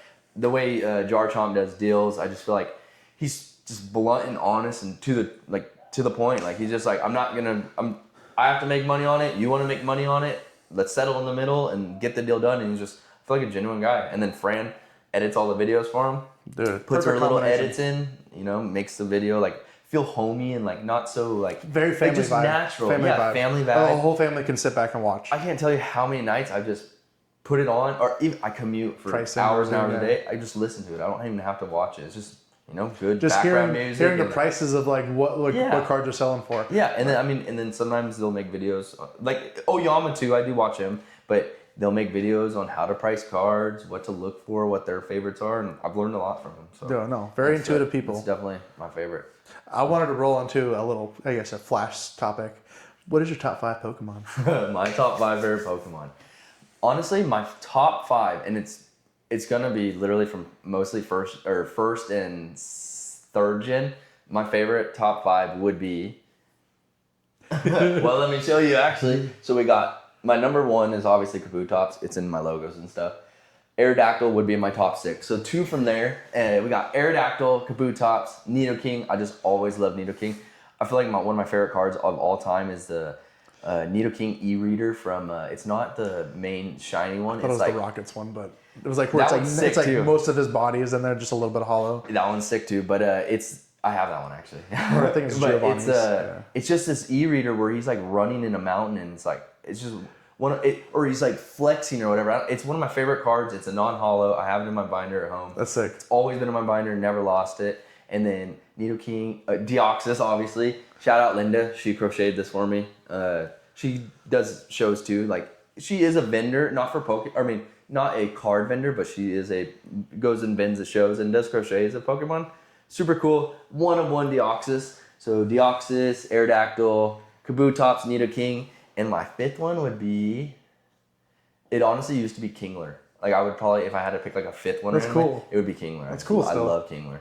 And honestly, that's all from first gen because that's what I played the most. Grew up with the most. I just think of and then the- Deoxys. Yeah, Music. and Krabby. Yeah, Krabby. Oh, dude. And if you watch the show when you're younger, like which we grew Oh, up dude, with, it's pure. you remember all the times where Krabby's like a cameo and almost so many Just different like episodes. wondering what is happening. Yeah, exactly. Like just crawling by, like And the Ash is King- being hurt and freaking. Yeah, and then balls into Kingler and takes him into the Johto League, or I think it was Johto League or Kanto League, I don't remember, but it's just that was what I grew up with. So yeah, my top 5: Kingler, Aerodactyl, Kabutops, Nidoking, Deoxys. What about you? Again, this kind of stumbles to. I'll leave my 5th one for last, but it would be Gengar. I know it's kind of cheesy, but everyone loves That'd be my Gengar. 6 probably. Dragonite, Rayquaza. Obviously, my big time favorite is Umbreon, but it's my best friend. He passed away, and that was his favorite Pokemon. So I guess I took the reins of it of taking that and making that definitely my favorite Pokemon as well. Helps me just. I love the guy, and that is definitely a significant Pokemon that I will always cherish and just keep remembrance of my best friends. So, yeah, no, that's where was it? Rayquaza, Umbreon, Dragonite, Gengar, One more. Mewtwo.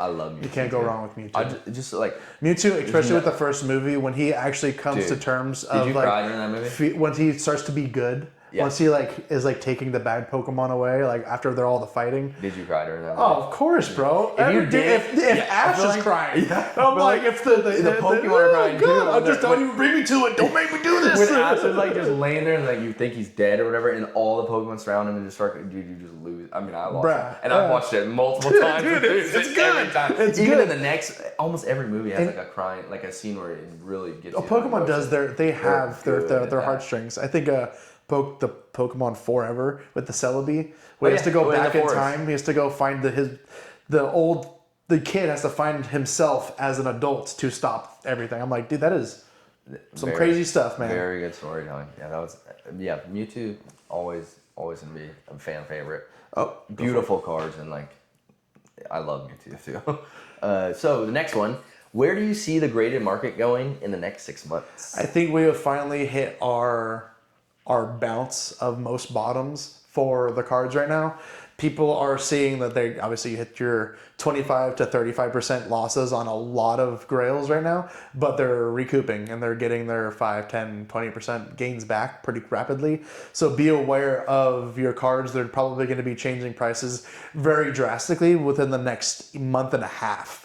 Like a $500 card will probably be $650 in the next month and a half. So be wary of what you're holding on to right now, because when everyone was looking at their collector over the last 3 months or so, you're gonna start seeing it go up. So be aware of that. It's like looking at your stock portfolio. Most things have found their correction, so just be aware that we're finding a bounce back with a lot of stuff. They're not going to find their all-time highs like they were 6 months ago, but they will obviously. If they drop 50%, we're going to find at least a 25% gain. If something was $1,000 and it drops to $500, we're going to see it bounce back up to $750, $800 easily in the next 2 months. There's going to be a lot of rapid growth. And with all the new sets coming out. 30th anniversary is right here. We're knocking on the door. 30th anniversary. We're knocking on the door. Mega Dream with barely releasing anything tomorrow. What, tech sticker bundles? Or I think 3 packs? Yeah. And then you don't get the Ascended Heroes or whatever? Yeah, and then you don't get the ETB until February 28th. A whole nother month. The day All after, we're getting right now Pokemon is Day. tech sticker bundles. So you can get, 2 packs in there? 2 packs at a time right now. So unless you can go to Walmart and find a whole Thankfully, stack. we know a couple people.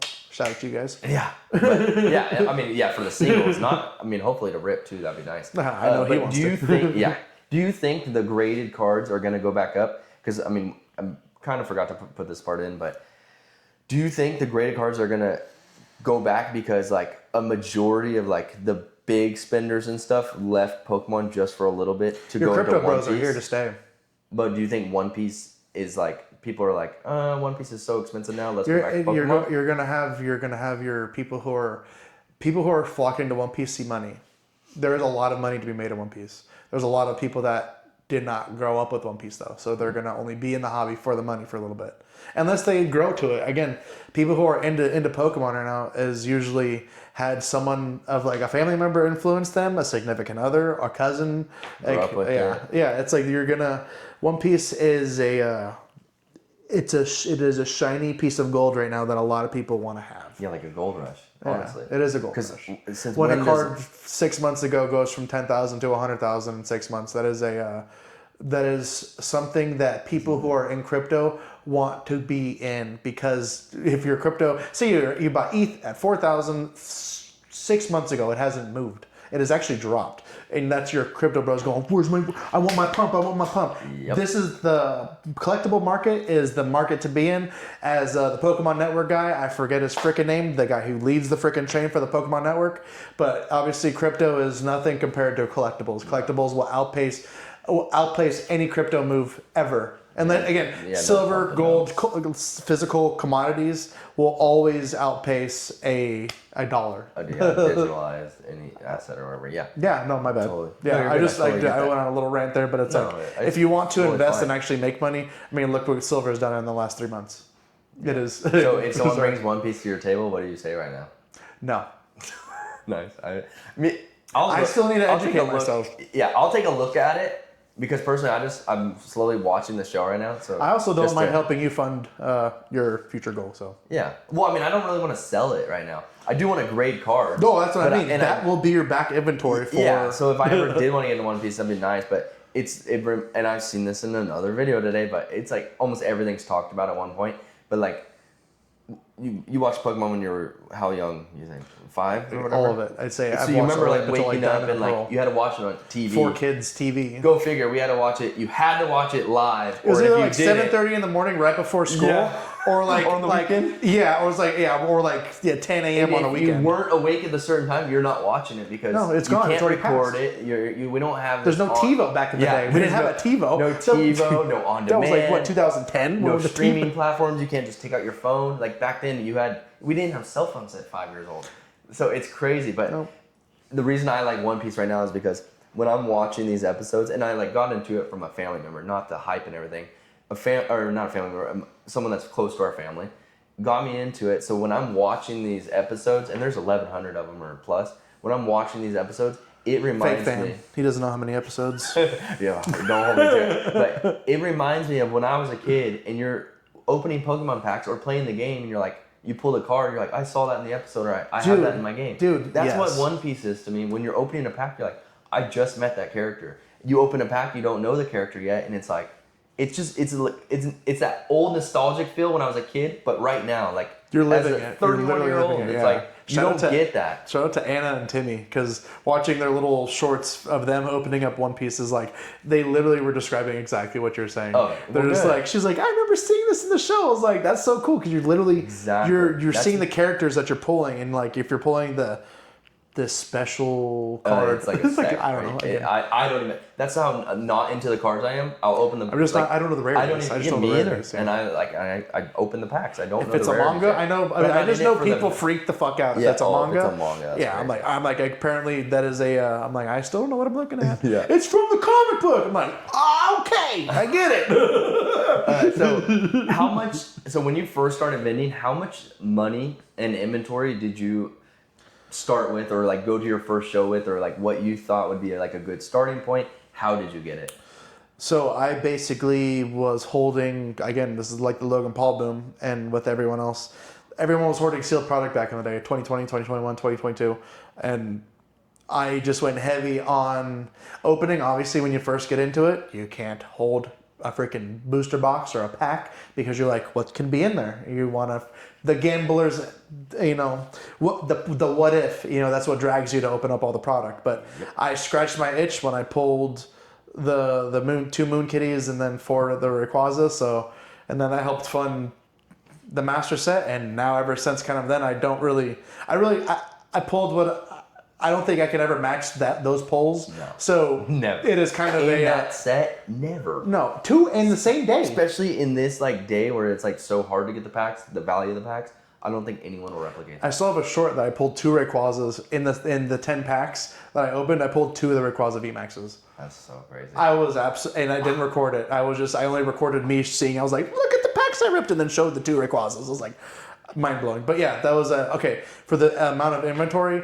Again, I just kept saving up a sealed product for that was like 4 or 5 years before I vended, and then. Can you talk about one of the cases that you like? For me personally, when I first started vending next to you, I see these cases of I didn't even know what battle deck or what's it called? Or not battle deck? What's it The Scions? No, what's those cases where it's like more packs than a booster box, or like they're sealed or the booster bundle cases. booster bundle. There's their build and battle. They're build and battle cases. Those. Yeah, there's 4 packs and then like the pre-constructed deck as well with the promo. What did you get one of those for back in the day, and then how much was it worth to this day? Like I'll just say the Evolving Skies one. I got that in 2022. 4 years ago. Yeah, and that was this was 2023. My bad. This is the beginning of the 3 year. years ago. Still Yeah, beginning of the year. It was I paid $1,100. So I wanted to get 2 of them. He had 2 of them, and I wanted to just do a bundle deal, obviously to get the price down. But I didn't have the funds until another week for the cost for both of them. So the goal was to get one for 11, and then I got the second one for 1,200, and now they're around 35. So that's like.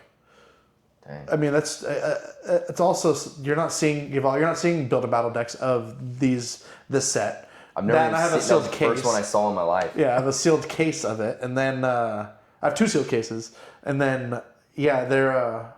But again, What I started out with when I first started vending was probably close to like 15K of product cards. Obviously the dragon scale, from sealed products to all the cards. Yeah, I had a case of all graded cards, so that was like where most of my value was. And now I've sold. I mean, just the one deal, the guy took like 40 PSA 10s from me, all $70 and under for 95%. Can't ask for pretty much better than that. No, I was like, take everything. Just give me my cards. That's really good. Wow. Yeah, that was like the biggest deal with my best friends there. I was like, they're like, this is actually insane. I'm like, this is it is almost unreal when you start seeing sales happen. You're like, this is pretty freaking cool, and that builds up the confidence and the want to do the next show, the want to go and meet a vendor that's next to you and you can kind of vibe with them. Like it's a really fun community, and I wish I do reach out if you want to do your first show. Reach out. Don't reach out to him. Reach out to me. Yeah. No, you can't. I mean, you're still gonna be next week. Either way, might as well. But we'll always try to. We can help get you your first table if you don't have connections to the host. But I'll always try to help any new vendors in the vendor space. If you're trying to get into this community, definitely reach out, and I don't mind helping you out at all. Yeah. And there's some really good people in it. And Ryan's one of them. The people say like you should start out with for the amount. Always, I would say try to have around 1,000 to start out with, because you need to at least cover your table cost. That is the main thing. You're spending 8 hours there. You want to at least make your table cost and make a little bit of profit. So that's the best thing, is to probably acquire as much as you can before you do your first show. Have a case, have everything priced, and definitely just find your like-minded people in the space, because you'll always have a better time vending. Yep. My first, when I first started, it was about $2,000 worth. I had a little binder, a wooden case that I borrowed from my grandpa, and a black display case that goes from Amazon that goes on the wall to display your slabs. So there's dividers in the middle of it, and you can only hold like maybe, I think it was like maybe 20. 50 singles, up to maybe 50 singles if you stack them. Oh yeah. Like on top of each other, and yeah, I learned real quick. Like I started like researching more. Space is every inch of space. 6 foot of space, and then I just did I felt like it wasn't enough. Like I instantly like ran out of my inventory, so then I just did a side job, took a good chunk of money, and then I knew I wanted to keep doing Pokemon vending on the weekends, so I did take like a good lump sum, like about $3,000, and bought a collection, and then it funded that. The rest has been all from your inventory, shows. and now you have inventory for the show. And I don't do Facebook anymore. I do sometimes if I can. If something like cool pops up, I'll do Facebook. But mostly now it's all shows. Again, if you the future goal is obviously to network with everybody on Instagram and Instagram. Yes. Yeah, it's easier just to pre-construct a deal. If I have inventory you're looking for, or he has inventory you're looking for, message us. Well, it might take an hour or two, because he's on a roof, damn it.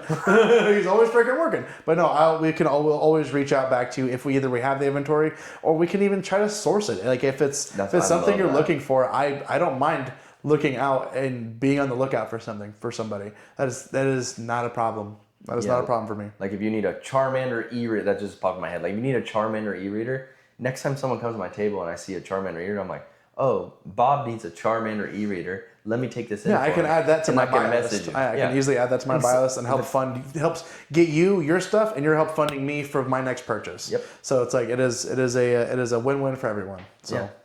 So what could you do to grow as a vendor from here? Like let's say right now, or someone starting off, what can they do to grow as a vendor?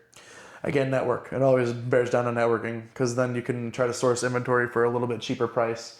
But it definitely Facebook Marketplace. I hate to say it, but it is your Mercari Facebook Marketplace. Try to find something reliable that you can buy on, that you can buy, like obviously a collection buyout. Yeah. Like if you can, that will fund your weekend if you just do a collection buyout. I feel like I've come to the conclusion with Facebook, I've probably messaged thousands and thousands of people in the last 5 months. You'll get 1 out of 10 that will even. But it comes down to what you just said, the collection buyouts. When it's a whole collection, I feel like you have better odds of getting it at like a good percentage that you need to get it at to even Most people want use 85, but if you inventory. really want to move it, I'll do it. I mean, people will come down to 75% to 70%. Especially if it's like a collection over. If I'm driving to you, $2-3 yeah, if I'm driving to you as well, I get. And most of the time, if someone's posting their whole collection, for some reason they either really need the money, they need maybe they don't like Pokemon anymore, and like they'll probably come down to your. You don't have to like lowball them and say 70% right away, but you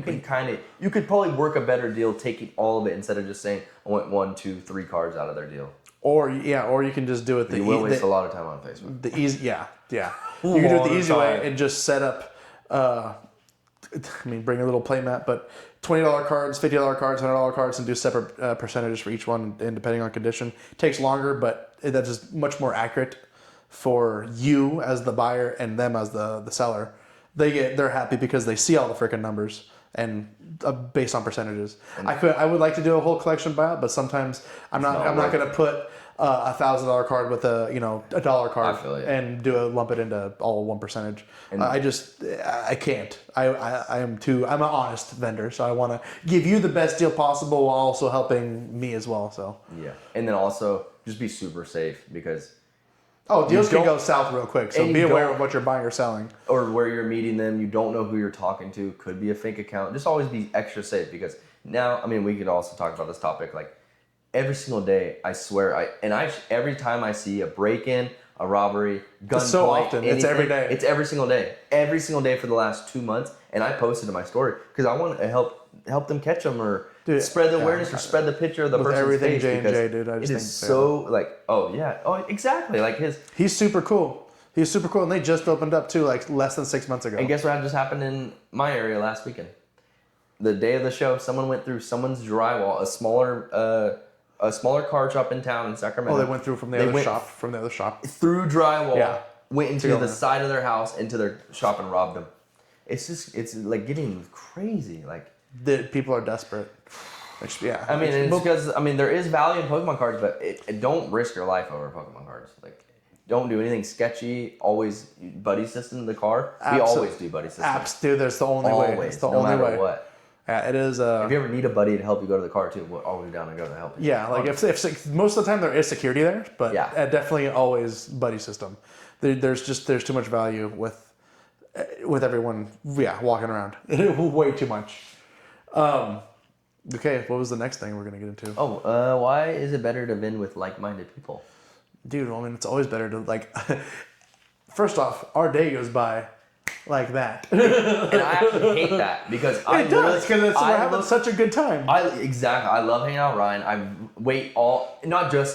obviously love hanging out with you, but I look forward all week to go to these shows. With all vendors, Tons of them, literally tons. And then Saturday, let's say it's a 2-day show. Saturday comes, phew, gone. It's gone. Sunday comes, Sunday drags sometimes if the show's slow or whatever. But all of a sudden, we're you look at the clock and you're people are coming by. We're still making some talking sales. nonstop, and all of a sudden you look at the clock, you're like, wow, 1 hour. Time to wrap up. Back to the 9 to 5.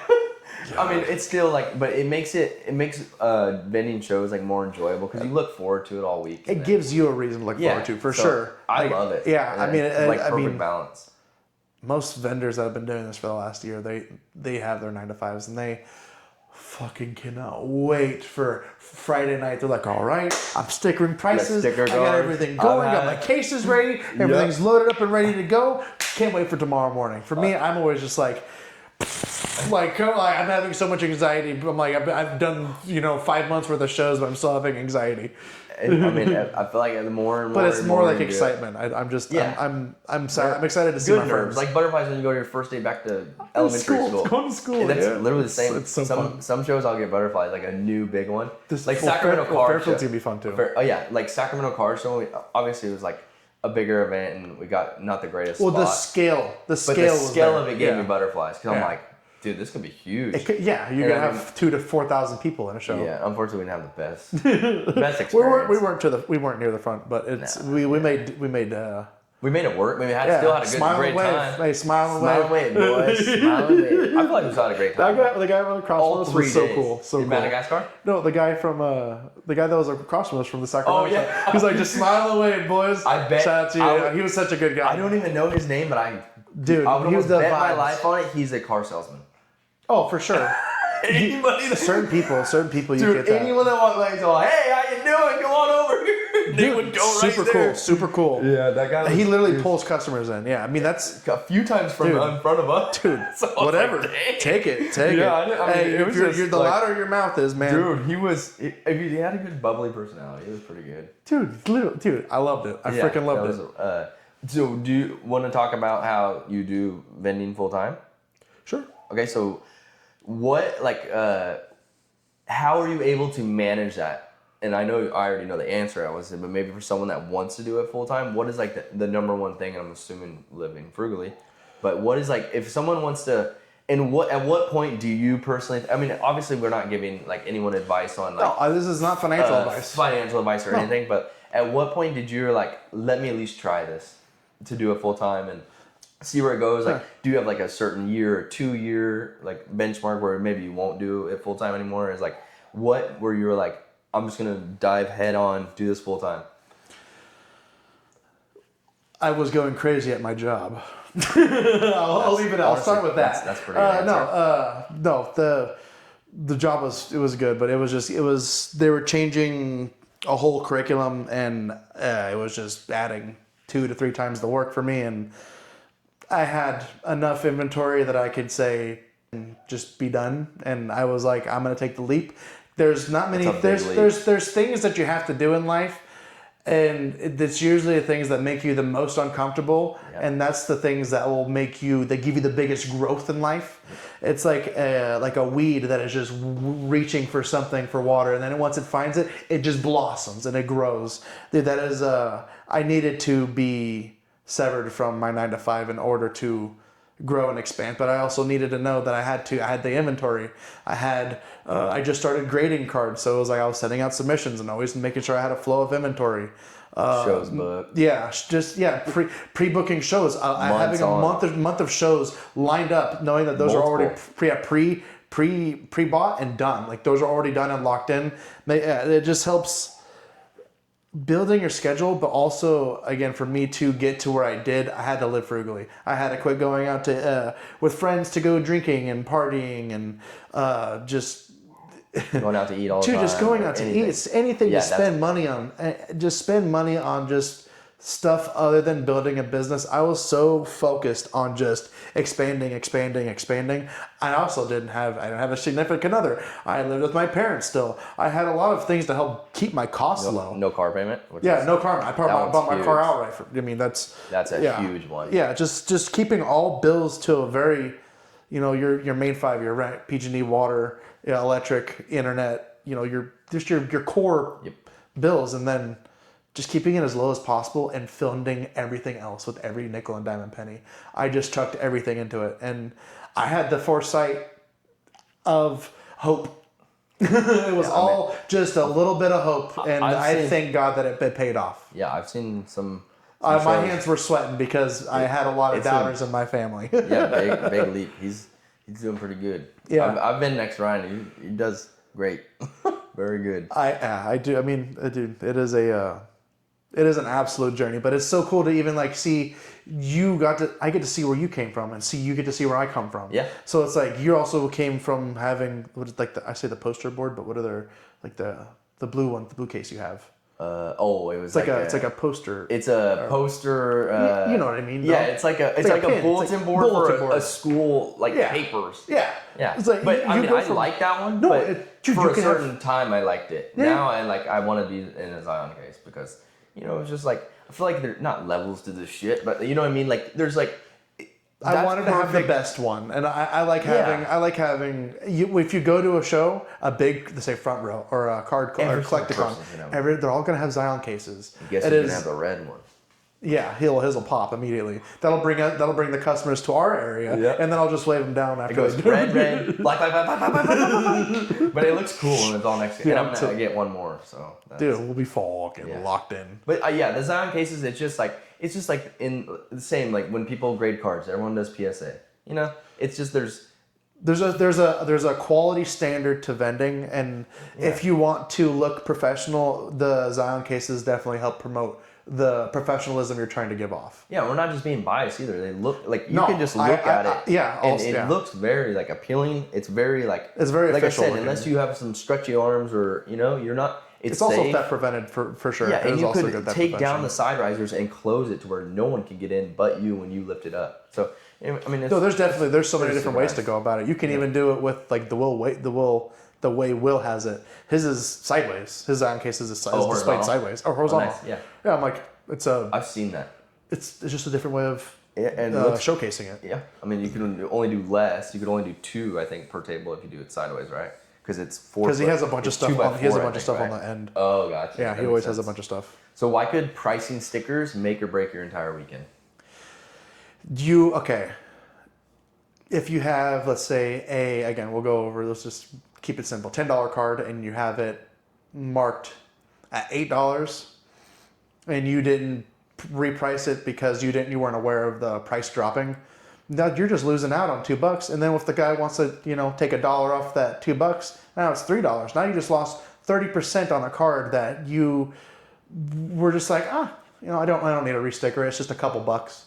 No, dude, you have Times 10. yeah, that's you have $30 20 of those right there. sales. That's $100, bro. That you always want to resticker. At least if you're not gonna do the restickering, look at the price and see if it's within. Again, singles I always do with like a $50 over or under, 5 or up. Like it has to be within that $5 market. Like if it's a $61 round up to 65, yeah, I want to make my $4. Screw you guys. I'm just joking. Yeah, but he's definitely joking. He gives great deals. No, he's yeah. totally joking. But sometimes, it sucks stickering cards. There's stuff that maybe if you're not a vendor and you're just a buyer watching this, like we spent hours stickering cards. Between Hours. 5 and 7 hours just looking at every card. Just You have to look up you have to let's say That's why I don't want to deal with conditioning. I just want everything to be near me because it'll help the research of everything go a little bit faster. That's another 3 hours if I'm just typing in condition for every freaking card. Once it comes to conditions, you got to go to eBay, look at goodness. last sold. Oh, Then my you have to goodness. look at the picture. Like, is that really MP? Do I think that's MP or is that their MP? I have too much inventory to have to go through all again with the discrepancies of condition. There's way too much inventory. I'd be pricing stickers at Wednesday all night. week, all week until the next Yeah, it morning. would be of the Wednesday, show. and I'm like freaking Friday night. Like I finally finished. So there is a lot of stuff that goes in the back end. Maybe some people don't know, and stickering is definitely one of them. Buying stickers also, re-sleeving it. Do you put stickers on top loaders or sleeves? Only on the sleeves. On the sleeves. Okay, so I want to reuse you're top going through a loaders. lot of sleeves. The sleeves aren't that expensive, but you are probably The re-sleeving top loaders it, right? are obviously more expensive than the sleeves. I'll Yeah. go through fucking. Are you just putting a sticker over a sticker, or are you putting in a new sleeve every time? If I have the same stickers I'm using, I'll sticker over the sticker. Oh, If it's a bigger, like I have a bunch of sleeves with stickers on them I already. just did that for the first time last week, and I'm like, oh, well, this is fine. Everybody knows the market changes. Because I used to literally take a card out of a sleeve, or sticker it.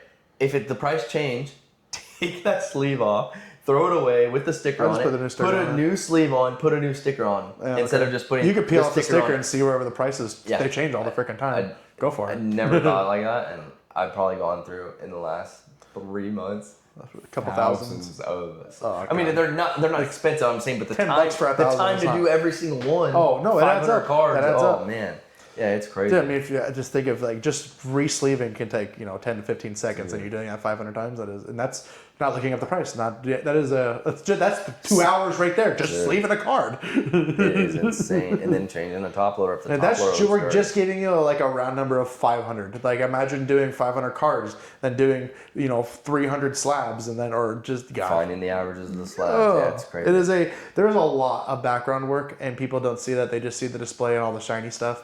But there is a lot of work that gets put into it. So it's like if you really want to do this, buckle up, Buttercup, because it is a hell of a ride.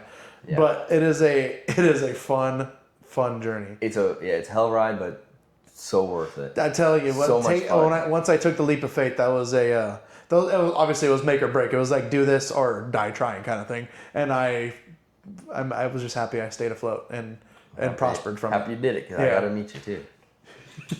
Appreciate you, brother. So now the next one, which this one is like, I have like so many feelings about this one, and I have very strong feelings about this one, and I'm very open to speak what I feel about this. Oh, I do too. I do too. This one is vendor fees. So if you're just getting into Pokemon, vendor fees, if you haven't noticed, like if you're just now getting into vending, the vendor fees, maybe you've taken note that they have been increasing and increasing and increasing. And then there's got the loyal host organizers that, you know, keep it same, maybe a little bit up. Because, I mean, inflation, everything goes up a little bit. So maybe they price it $5, $10. But what do you think about the Pokemon vendor fees to this day? Are you talking about just table costs? Yeah, so like let's say for Ryan, for instance, his would be a little bit different because he does 2 tables, I do 1 table. So like let's say you're buying 2 tables. What do you think? Like when, let's say a small card show that gets a lot of people, a small card show that doesn't get a lot of people, a big card show that gets a lot of people, brand new. I'll go with this. Like this last weekend, he wasn't there. I was all by myself in Newark, the Newark card show, and again, there's 40 tables, 2 Pokemon vendors, or 2 other ones besides me, so 3 total. And yeah, it was $100 a table. The show was ill promoted, but there was still a lot of people that were. It was literally a collectible show. There was toys, there was memorabilia for sports memorabilia, sports cards, and it was like, yeah, it was there was a ill. Now, do your due diligence and do the back work on who you're vending for. And if it's not going to be promoted well, I would definitely know to. If it's $100 a table, it's probably not going to be the best show. So always look for. I hate to say that, but some of the better shows are going to be a little bit more expensive. You're going to be looking at $150 to $200 a table, and you're going to have a way better buying opportunity and selling opportunity at those type of shows because of better promotion and just obviously having headline, I guess, vendors that are well known in the community. Going to those type of shows helps bring a lot of the community into those type of events. And when even more vendors into it. No, 100%. Yeah. They do, and everyone's networking. Again, it is definitely well worth getting. Pay for what you get. If the table is $150, it is probably going to be a good show. If the tables, we have like East Bay and 200 a day. No, it's 300 table. 300 a day. Yeah, East Bay and HypeCon, they're both like around $300 a table, but they're going to have 2,000 to 4,000 guests per day that go into the show. That's just ridiculous, just because of peer promotion. And then if you have all the vendors as well promoting the show, you're just having all the people that do the selling to these vendors, just bringing more people, more faces into the community for these bigger shows. So obviously, definitely do your due diligence and always like look for those well promoted shows. You're always going to do better for sure. Again, I'll let you take over. Yeah, and then my like say on it, because I haven't got to do like the bigger ones, like you have like East Bay and those.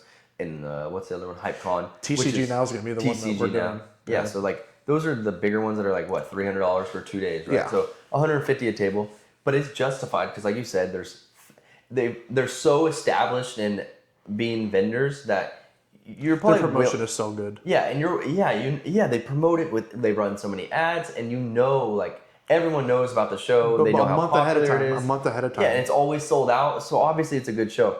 But for me, I've only mainly vended around like Sacramento County area and stuff. For me, there's always new vendors. There's always new host organizers, new host shows and stuff. And then yeah, he got the cream of the crop area. I'm over there down in East Bay. He's over here I got the nice Sacramento area. And yeah, you do. You do. I'm jealous. It was an $80 show. And then that's like it's for one day, but $80. But again, $80. I paid $100 for a very ill-prepared show. $80. I paid $80. He did 10x my show. So that was that. And it was one of my best shows I ever had, bro. Literally, and it's $80. But this is because promoting the host organizer is a vendor himself and knows what us vendors want, and is working together with other card store owners and organizers, and they all have one common goal, which is to help the community and not rip off the vendors or anything like that. And they're not going to charge, and they're not going to up the price like crazy because they know like they're not huge, but they're not like small, obviously, because they have following and everything. But there's other shows where, yeah, they have lots of followers and they have some traction and stuff, but they'll charge like 125, 130 for one day, and it's just like, unless they're gonna like promote ads and pricing out there that's like same pricing for everyone. I think 125 a table is perfect. Perfect, and it's fine, yeah, or even $100. I like 100. Again, no, I like 100. 100 is good, but I'm thinking of like venue costs. Venue costs is not. That's fine, but also most people can, if you have a little bit of like, most people could call the venue, and maybe people have done this. Maybe I've done this. You could Always do your research and see who you're vending for. Yeah. The host is, because you don't Yes. know who you're. There is some greedy people in the space, but there's other people that generally just want to see you grow and prosper as well. But it's like you got to be aware. Joel. Yeah. Shout out Joel. You're gonna meet him soon. Project Villain, Sipping Game, and Anthony from Constellation Collective. They are gonna. I'll say this right now. I can't wait to go and vend. I know it's gonna be a good time. Yeah, I know this is gonna be true. They will be the biggest host organizers around the Sacramento area by the probably middle of this. After the show last weekend, I already know by the middle of this year. We gotta do a bigger show, guys. We gotta do a bigger show. Yep, everyone's gonna want to be a part of their show. They actually care about the community. And what I was saying a second ago is you could call a place that's hosting an event, and You can just see how much it is to rent it out. Hey, I want to rent it out, and times the tables by vendors. It doesn't take much. Yeah, much time. So people know when it's not a fair deal, or maybe they're getting rents for every dime that they have, and just keep that in mind when Don't you're be scamming signing for up. table costs, guys. That's all we're saying. Exactly what we're saying. Don't be scamming. Exactly. So, so the next one, 1 or 3. Yeah, that one always is like I'm very passionate about, because I always see it like when you're walking to a show, like You're good. The hosts are gonna get paid regardless. So just Yeah. enjoy that, but you don't need to enjoy all the fruits of the vendor's labor that we're putting in. exactly. And like it's like you're walking in, like let's say I'm looking out for the smaller vendor that's just No, starting. 'cause exactly. I can pay for the both table were cost. the- I'm not worried Yeah, about it. and we were both were the I'm worried about smaller people vendor with at like one half a point. table. Yeah, but imagine the smaller vendor that walks in, like, hey, maybe they have one big card that's a $100 card, right? The vendor fee's $100. You're handing that $100 card to the Whomever. host or whatever, and then you're just trying. That's why you have to have like a bigger inventory. But I would it's- recommend 1,000 or more just for at least a start, just to cover definitely. your table cost. Yeah. So let's get to a little lighter topic. What would be 3 cards that if they came up to your table and they said, "Here, I want to sell this," you would buy it instantly? I feel, again, mine. And I'll let you always go first, so I don't like. I always go to like the Gold Star Umbreon. Celebration? Celebrations, Yes. not the Yeah, that's a good one. multi-$1,000 That's a good one. one. The Greninja's a good Yeah, one too. it is a either Greninja too. Yeah, Yeah. Celebrations Steal is gonna and pop off, and I'm not. I will buy as many of those Gold Star Umbreons. I love Umbreon, and I still think that for a PSA 10 Gold Star Umbreon, it's like $320. Mm-hmm. It is a little undervalued. What, this one? Oh yeah, see, yeah, this card, bro. Just got that back. That was my other 10. Yep, good card. Yep. Yeah, I would definitely be buying a bunch of these for sure. Come on, a Gold Star and Celebration, you can't go wrong. What's 2 others? Celebration Charizard as well. Oh, that's a good one. Yeah, I didn't even know how much that was in a 10 But again, until okay, if you yesterday. want to I could just summarize it for me. I love all alt arts from obviously Battle Styles to Silver Tempest, Like all the grails, Sleepy Sleepy Tyranitar, Tyranitar, Blaziken, Yavee, Gengar. Blaziken, Gengar, all of them. Like that is the Charizard you got. Like that is I want to grab that. Dude, I mean, they're all the grails. They're all. They Those are, are all yeah. the ones that I would always be chasing. I love my alt arts, They- and then when it the goes like to the artwork. tag team alt arts, that is also they're a little pricier, but obviously I'm always down to freaking buy those things. Those are, if you can get them for the right price, jump on it. Always jump on it. Oh, yeah, for sure. What are your 3 cards? My 3 would be anything from 151. Like any 151 is a fucking- any of the yeah, illustration that's- rares, any of the starters, the second evolution, or the obviously Charizard, Venusaur, Blastoise, any of those, anything from, it's not called Celebration, what's the other one? Generations. right? Generations, second or 20th anniversary. Anything from Generations. Like, So that if Radiant you want collection is Oh, beautiful. yeah, Radiant collection, yeah. If you want to, you could believe it or not, the hype for cute cards is a real thing. Like Radiant collection anytime- cards, there's like half of them that are all just extremely cute cards. The Flareon with the Vaporeon and Jolteon on this thing. Oh, dude. Oh my God. You literally, if you put that card out in the morning, if you have it by the end of the day, By noon. it must have just been accidentally hidden or something. Yeah, it'll No be one saw it'll be it grabbed because- 5 times. Yep. If it's not near them, It's it'll crazy. just be. That Radiant Collection, and then obviously like Deoxys, Kabutops, or Nidoking. If a card comes to me, I'll instantly buy it and then PC it if I don't have it already. And then, but one more like main one probably like the Greninja sealed Gold Star. I get that one a lot. And then any illustration rare or all art that's like a popular, like a Snorlax, like Popular Pikachu, Pokemon. It always Snorlax. really bears down to Yes. popular Pokemon. Yes, and you'll know your popular Lucario, Snorlax, Pikachu. This is what we talk into the Lily for the trainers. high liquidity cards. Yes. Lily for the trainers. What's other trainer cards that are? Oh, Sabrina, Misty, Marnie. she's getting, or no, not her. Hilda's getting. Hilda in the new set. It's in the Heroes. Dawn. They also. Dawn, dude. Yeah. Dawn's a good one. Yeah, there's a lot of cards that you just like. You get so many times, it sells right away. You're like, oh, anything from. Sometimes I don't remember the cards because I have them for so short period of time. I'm like, I remember having a cool looking card, but I'm like they just sell so fast. Yes, and Rival. There's a lot. I mean, did you feel like this last year there was a lot of good sets? Like, did you like them or? I mean, Prismatic was the beginning of the year of last year. Mm-hmm. That was like the first set that came out. Did you like Destin Rivals personally or no? Yeah, great set. I like it. I loved it, and I just wish they would. I like the Ethan Toho, the Moltres, Mewtwo, obviously Moltres. the Mewtwo, the fucking Nidoking. Oh my god, I got that one too. I have 2 of those. I would have a couple of those because they're so cheap right now. Yeah, well, $80. Dude, cheapish. In my head, that's a $150 card. I don't know why it's $80. The artwork on that Nidoking, and I love it. And I have 2. Give it a year, it'll be $150. It'll be like the Lugia. The Lugia was like $120. Yeah. Now it's $360. Just gotta give it enough time. It'll age like a fine wine. And I don't mind because I don't really. It'd be nice, if they go up, but I probably won't sell those. I just love that art. No, that's like one of my make Deoxys make a 9-page VMAX, binder with Crown it. Zenith. Do you like Crown Zenith? Yeah, I have the Master Set. Oh yeah, you do.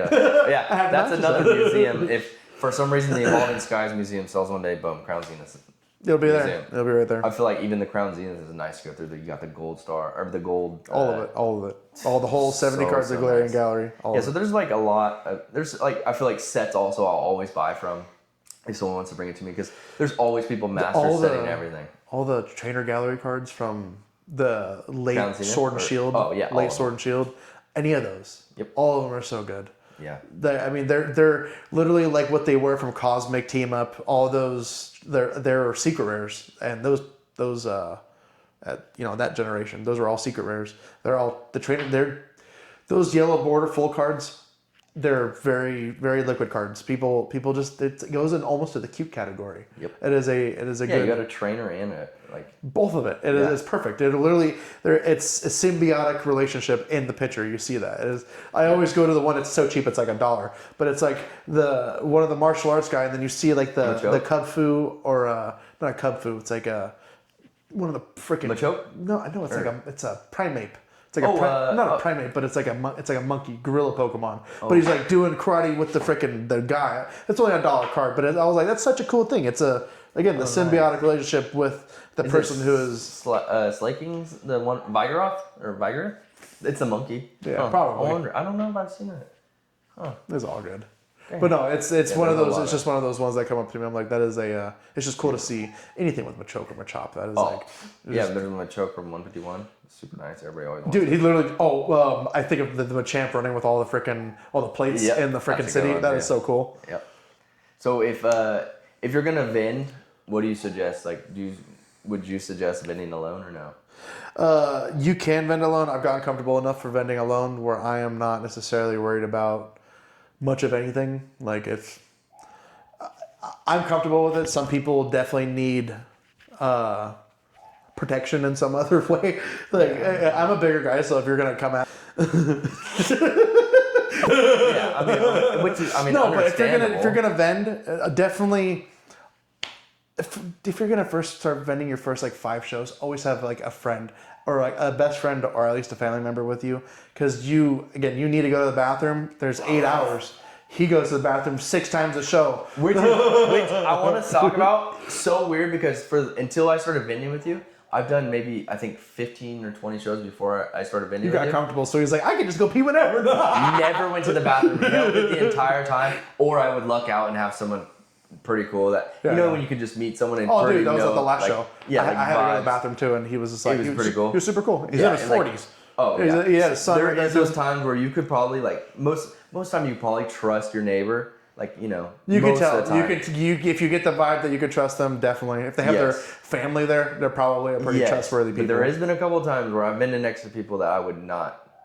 Again, I you just held it. can get the vibes from these type of people. Yeah, so. and you could always also ask the host or the security to sit there while you go to the bathroom. Oh, 100%. Oh, don't ever hesitate to ask the host for any questions that you have, or if you have like he just said, if you need to go to the bathroom, ask the host. They will be there to always help you out. They'll have other people help you, so you're totally okay. Yeah, I feel like that'd be nice, especially if you don't have. Because I mean, literally. But back to now that I've been with Ryan, like I trust Ryan with all my stuff. So when I go to the bathroom, I go to the bathroom. But before I was forcing myself not to go to the bathroom until my girlfriend came and like see me for 5 minutes and let me go to the bathroom at the end of the show. But man, I'm sitting there like crossing my legs and just like breathing differently. It's like I pee so bad and like. Yeah, vending next to Ryan's a blessing because now I don't have to hold it like that. So yeah. No more worrying, brother. No more worrying. So you want to do the next one? This is like kind of going into like just building relationships with other vendors can help save your day. Oh. This is why, like again, being able to be with someone who is very trustworthy in the space. Again, I can leave my table, he can leave his table. Ain't nothing gonna happen. We're both weary of what's happening with everything. So it's always. You definitely you'll find your people. Yep. Yeah, definitely find your people. Totally agree. There's been times where I've had Ryan's money bag and done change for you. When you're I have to comping go. cards. I have to go to the bathroom too. I'm like, here you go. No, even when you're comping cards, because like literally, like if you see Ryan's cases, like there's 6 cases, and sometimes there's a mob of people in front of him. If he's sitting over there doing the like comping cards, it's not cards. instant. Like it's not quick. It takes about 5 or 10 minutes. Sometimes it could take even longer if they have more. Depending on how much you have. So if I have no one at my table, I'm like, sure, I'll help you out. Yeah, it helps. Yeah, it helps. Yeah, when you have multiple tables, definitely having just a helping hand. Yep. There's especially if you're just doing one table, it's kind of like a good luck. You can kind of one table is that. You can basically manage it on your own. If you don't have to go to the bathroom. Two is. Seriously, if you don't have to go to the bathroom, you should be able to handle one table. Yeah, no, it is. I could sit here and price cards out and help. I can help while you're looking at one. I can multitask, but doing. Yeah, it's nice to have an extra help. It is nice to have help. Some people are impatient, so if you're there, if you're they'll taking just walk too long, away. they'll walk You're away. there. You got And 60 might have- seconds sometimes. Yep, you might have just lost customers. So it's And a big buy. Like you don't know. So always be know. friendly with every person that comes to your table because you don't know. Look out for the guy with the white shirt, regular shorts, and with a small briefcase. Yeah, if he's got a remember the guy small at briefcase or a small Car- Louis Vuitton bag. Yeah, the Sacramento car show. Remember the little dude with the briefcase? We're like, what do you got in that? Because he just looked nonchalant, but you knew something wasn't. Dude, something crazy was gonna be in the when you're briefcase. showing me a Torchic Gold Star that is like $5,000 and he has other Gold Stars, I was like, oh, you can close your case up. I understand what you got. You never know what people are gonna have either. Like, Absolutely they not. open their binder. Like remember, You'll never know. Always ask because sometimes you'll see things that you'll only see on the screen and not in person. So always, it's cool to just ask and see what people have. I love vending. Dude, it is. Dude, it's not just a network. It's not just the crowd. It's not just the community. It is literally building the rapport with everyone, dude. I love that. I guess it just comes out of networking. I just you love. only get to see them on the weekends and like hang out with them and 6 hours, and some of them you're only going to see for a couple minutes because I get to see this motherfucker in a day and a half. Exactly. And I'm excited because I love for a 2-day show. Yeah, back to back. We got a group of buddies. like 10 or 12 people all going together. So this is what I mean. If you want to vend for your first time, please reach out. Message us on Instagram or message me. I will always try to link you with the host, get you an application. You fill out the application, and then you just ask to be posted with, and obviously next to us or as with the group. You can always reach out. It's fun to vend, and you'll have a blast doing it. It'll be nerve-wracking your first time, but always fight through the nerves, and you will see a lot of smiles on the other side. That is the whole goal. Yep, and then you're stuck in it for good too, because once you vend once, or you can get stuck in it and then transfer into One Piece like this guy is. Never. He's like, I love vintage, but One Piece though. They are nice. Their cards are beautiful. I'll give them that. Like they have. I just need to know more. If I'm going to, if I'm going, you'll be in a One Piece. I'm going to only collect mangas. That would be the only. Well, yeah. I would. You and everyone. I wouldn't want to collect anything else. No, I totally get that. And then like me, for instance, going down to Fairfield to vend with you and your buddies, a little nervous, but not really, because I already know like how we get along. It's you're not like you're vending next to people and like the guy that I was with the last Fairfield show, I felt like he does the CVC card show. Mm-hmm. But I vended right next to him. He was the host, and dude, because next to me, BM deals and like again, all the group were going with this show, but I was just talking to him the whole time. I felt like I was talking to you. I was just like, I was just like. Oh yeah, I could not stop talking. That's good. That's like my buddy Stefan at the last show. Like, dude, it's just nonstop pure laughing. pure vibes. And those are nice when you find people like that, bro. That made the day go by. He was like, I'm only here for one day, so it was like, if you want my table, you can have my table. I was like, yeah, I got extra cases in my van. I will absolutely take your table for Sunday. That's hella nice, dude. Yeah, when you that's even the cooler part is when you're friends with vendors and you I'm always willing to spread out. I have enough inventory and freaking gave me the table for free for Sunday. I was like, that's even that probably was $100. Say 50 maybe. 150. Oh, there you go. That's pretty good. I mean, I think it was it 300 for the weekend. I think. Dang, yeah, we have 150. Last one would be, it's okay to walk away from a potential deal. So like if you... Two more? Oh, wait, which one? Oh yeah, okay. Last one before we get into a hot topic. Yeah, absolutely. Yeah, really like, Ryan's passionate about that one. A little bit. It's good. But go no, you're good. It's okay to walk away from a deal. So if you're doing this on your free time, I'm assuming, or in Ryan's instance, he does it full time, but in my free time, like if a deal's not good for me, unless it's for a friend and I'm trying to help them out and they're not trying to get one over on me, you can say no to a deal and like maybe it'll be awkward the first maybe 3, 4, 5, 6, 7 times, but eventually like if it's not good for you and like you just gotta say no sometimes. Just say no, thank you, I'm not interested. And just I last weekend I traded my Mew from Southern Islands, and the guy was so passionate about getting it. And he's like, it was his childhood card, and he doesn't have it anymore. He sold it or whatever. But those are the people you want to connect with. Yeah, and he had so many vintage hollows that I wanted so bad, right? And he's sitting here, and then he has a bunch of bulk from the same era, but Pop Series bulk. So I'm like, you know what? I like this stuff. You're too. only getting 3 cards in a pack. But it's the small ones. So we start doing a trade and we're having a great conversation. He's a super nice guy and I want to help him out get it. I've had it for maybe 10 shows now. I don't mind. It's a hard played Mew. It's not damaged, but it's really close there. It's like valued at perfect 180. binder copy. Yeah. Well, he sits here and like trades me. I swear, like I was comping cards for like 30 minutes with him. Small ones. My new thing was for 2026, I wasn't gonna do small cards anymore. The only reason like I didn't say no. Small cards help build inventory. That's all it is. Yeah, and it's that stack over there. And I don't mind because it's the vintage ones that I did, but here I am now. I have to try to sell, and this is like a learning process for people. Like now I have to try to sell literally $50 to $3 cards. Your time costs money in this, so to make up for my Mew. Make it worth make it, when you're going to start with a lot of cheap cards. That's how you have a bunch of inventory. And then you're going to minimize. You're going to sell 50 cards into 1 card. You're going to keep doing that until you have 50 of those bigger cards. That's literally, it is. And the only reason I did it is because like he was super, super cool. And he might actually be watching this, but because I know he was like so passionate about it and I could feel like he the really desire like of wanting the card and like that. He ain't gonna flip this card. This card's literally going to his PC immediately.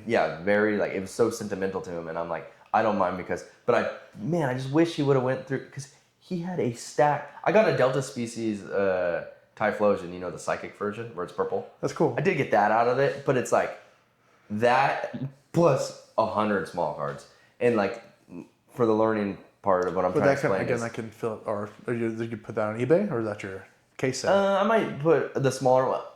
I could put some of it in the case because it's like Pop Series that people... Fill your cases up, bro. Yeah, so it's like the Pop Series that people want. Like, so I didn't mind, but it will take a long time to like. Dude, we the have could've vintage people that always want vintage cards. But it's going to take a while to get rid of 100 cards compared to just getting rid of the one card. That is a good learning mistake on his part, Yes. though. Like, he did the opposite of what most people would want to do, would be... Say no? Well, no, you're trading a bigger card for a bunch of stuff. That is most people, as a seller, they want to trade a bunch of stuff so they can get their one card. And you're doing it, it's a... Yeah, because you could sell that one card in the same amount of time it's going to... the amount of time it's taking me to sell 100 cards compared to the one card is literally 1 out of 100. You're doing 50 times the work. Yep. Yeah. Or 99%. A lot more work. So, only reason I did that one is because the emotion connection and I felt for him. And it's almost like an obligation. You want to fulfill the guy his. And I know he'll come back now. Like I'm sure we'll do deals in the future. Lifetime customer, brother. Yeah, and I mean I would love to buy some of that vintage that you got. If you're watching this, please come back to the table. We'll be at the Fairfield show. It was one of those collections. Pokémon 7th and 8th. Yeah, it's one of those collections where you're just like, please let me buy at least one. Is it everything vintage, all the e-readers, like LP all the Delta or Spears, NM or LP NM or some of it was near mint. Like, wow. It was just crazy, but it was all his stuff he didn't want to sell. He didn't mind getting rid of it was his PC. Okay, that's his PC. Yeah, okay. so like I understood, and like the Mew was going right into it too, so it was whatever. But yeah, learning experience. Probably won't do that again though because it literally. It's hard. You're gonna learn from your mistakes. You can't prevent a mistake because you don't know. Yeah, 30 shows in, and I'm still. The main reason though is because I've had the Mew for literally 15 shows now. Every show is a learning process. It is a. The market's always changing. There's new cards always coming out, and prices are always fluctuating. So. Be aware of the market doing what market does best. Yeah, up, down, down, down, down, up. Yeah. All right, so I wanted to get into kind of a little bit of a controversial topic, but this is what most people want to hear anyways, I feel like. Or they don't, depending on who you are. We'll go into the Logan Paul Illustrator PSA 10. Again, before I get into I rant about. What do I think about it? Yeah, I would like to have you and what you think about it. Him listing it and having it for auction. Okay. And then real quick before I do answer that. Please. I'm a fan of Logan Paul. I am too. Okay, good. Dude, and day Jake one. Paul. So, yeah, same. Regardless of I grew up the forest watching and him. whatnot. I feel like we're in that age where we watched him like go from... Dude, vlogger. That was 2016, 17. Dumb teenager We were 22 at the time too. A mogul or whatever you want to call him, a business. I've been watching for 8 or 9 years. So. Yeah, same. And I just feel like he's a businessman at the end of the day. And I mean, all that's doing is him buying that card is, I mean, helping vendors in a way because it drives the market up. Oh, and, for sure. It brings more people to Pokemon. And at the end of the day, that's what you want. I mean, as a vendor, if you're looking in a vendor sense, you want more people in it. For the collector, I feel bad for a little bit because, like, maybe it's going to bring more people in. It's already hard. Maybe your $100,000 card goes up 30%. Now it's a $300,000 card. Now you're all right. But now you're priced out of the card that you want. If you're wanting cards, if you're already holding on to it, congrats to you. And like I feel like it's already for me. I can't go to the store in anywhere where I live. There's nowhere around here. There's nowhere. We went to 3 different places today. Nothing. There's nothing. Can't. So it's like. And bringing more once that card sells, it's going to be on breaking news every single platform. Well, it's going to break records. It's going to be a $10 million plus card. But it's going to help us as vendors, honestly. Like I'm not going to lie and say it's not. It's definitely going to help us. People are going to want to go to card shows. They're going to want to get into the hobby. Every show. There's still like 5 people that come to the table. They go, "This is our first card show." Yep. And I like that though. It's a forever growing community. So always. It's always super cool. Yeah, 26 years in. But I like to go into the back half of it. So he's doing a first edition box break again the day before the finalization of the auction. So he's doing it to hype up the final cost. First edition? Yeah. So he's going to do that to re-hype the cost of the Illustrator. He pulls it open as G.I. Joe again. Oh my God. If you haven't seen that already, go to his channel. Yeah, crazy. I mean, everyone says that was the whole community knows that it was rigged or something, but it is what it is. But no, when Golden Auctions is calling Logan Paul and has him saying, "Hey, look at this. Look what we did. and you see Logan. They reholdered the card, meaning it is a completely up to date certification of the card. It is a PSA 10. Like, but if you actually know the history of that card, it's a PSA 9. 9. Yep. Yeah, it's a PSA 9. It has surface scratching. It has like 3 or more whitening spots, like noticeable. That is like it is. We know the community or high-end collectors. We all know of the real. Oh yeah. The real condition of the card. It is not gem mint, but because it is Logan Paul, and we do again. I have a little bit of backlash of it, but again, I still like the guy. That is it's. Can I play devil's advocate for a second? Talk to me. Like when you, because I understand the whole part about, but what do you think? I mean, obviously the money part is so there's crazy a whole because circle I it's was gonna go. I got you. okay because it's $15 million, which is just absurd, obviously. But what about like when we get 9s, we break them and send them back, and then we get a 10 because we just got a they different cracked them grader. I think 30 or 40 times before That they card? got the 10. Yeah. Oh wow, yeah, I haven't seen a video on it. Yeah. Holy. Yeah. I thought it was just one. It was just a 9 forever, and he just then they took it in and got it to a 10. One of the guys I don't know his actual Obviously, name. someone's getting a cut for doing that. Yeah, it was, well, you know how we did the deal, right? Like the original deal? It was the PSA 9 for the 10 and then 4 million cash on top of it. Yeah.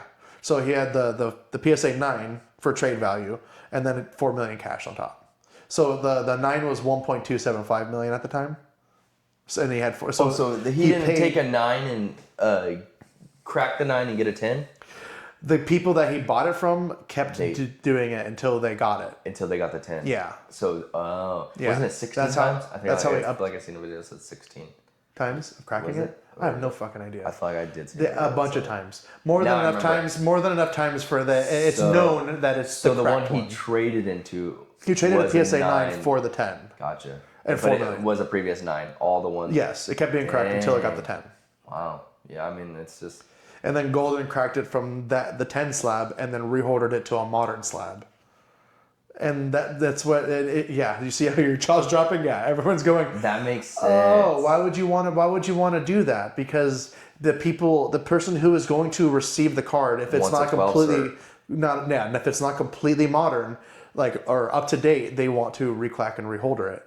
But Golden already did that for you, and I just feel like that's just a little shady business. But he didn't, again, quote unquote. Logan was also surprised by it, so it's like, why wouldn't it's his card? Why wouldn't you go to him to ask for permission to crack the slab and reholder it? There's just a little. Oh, dude, he's like, I'll be owing you a little bit more than $2.5 million. Logan's like, yeah, yes, you will. Dude, it's like it is a bunch of millionaires doing nothing because I know the true value of it, and it's probably a $1.5 million card, not a $15 million card. But someone's gonna get a PSA 10 Grail of an Illustrator Pikachu, and it's gonna be up to 8 digits more than likely, and they're gonna be some rich people, and Logan Paul is gonna have some for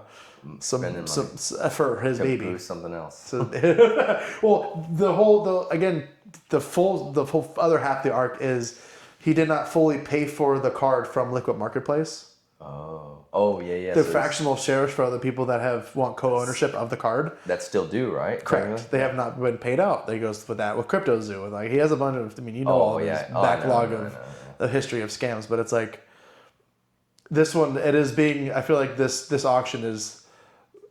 It can either go really good or it can make or break the legitimacy of Logan Paul. But again, I feel like it's also going to go with like Golden Auction and legitimacy of their business. Like you see their auction, the prices of the first pack, like the first edition packs. Do you know what they're going for? 100-something thousand a piece or no more? No. 35 to 48,000 Per pack? Oh, per my pack. God. Yeah. Imagine pulling a non-hollow. 40,000 for, and you pull a non. Oh I wouldn't even. But like the for a pack. I have so many. again, like, you pull base- the ace in the hole is just pulling the first edition Charizard and getting a 10. That is a $500,000 card right off the bat. Yeah, and you're gonna get the Logan Paul break symbol. And that's if it was cut right though, and looks like like if it's 100%. centered. Though I mean, I feel like most of the vintage, if case fresh, is usually pretty like legitimate. I've got some in my binder. It's like, what happened here? Well, that's from multiple years of. Yeah. Well, no, I'm saying like the bottom will be fat and then like, the top's there tiny. will be. Oh, for the cut's Yeah. gonna be. It's. That's what I mean. I was talking about the cut is what I meant. Oh, by dude, it is the borders. That's what I meant.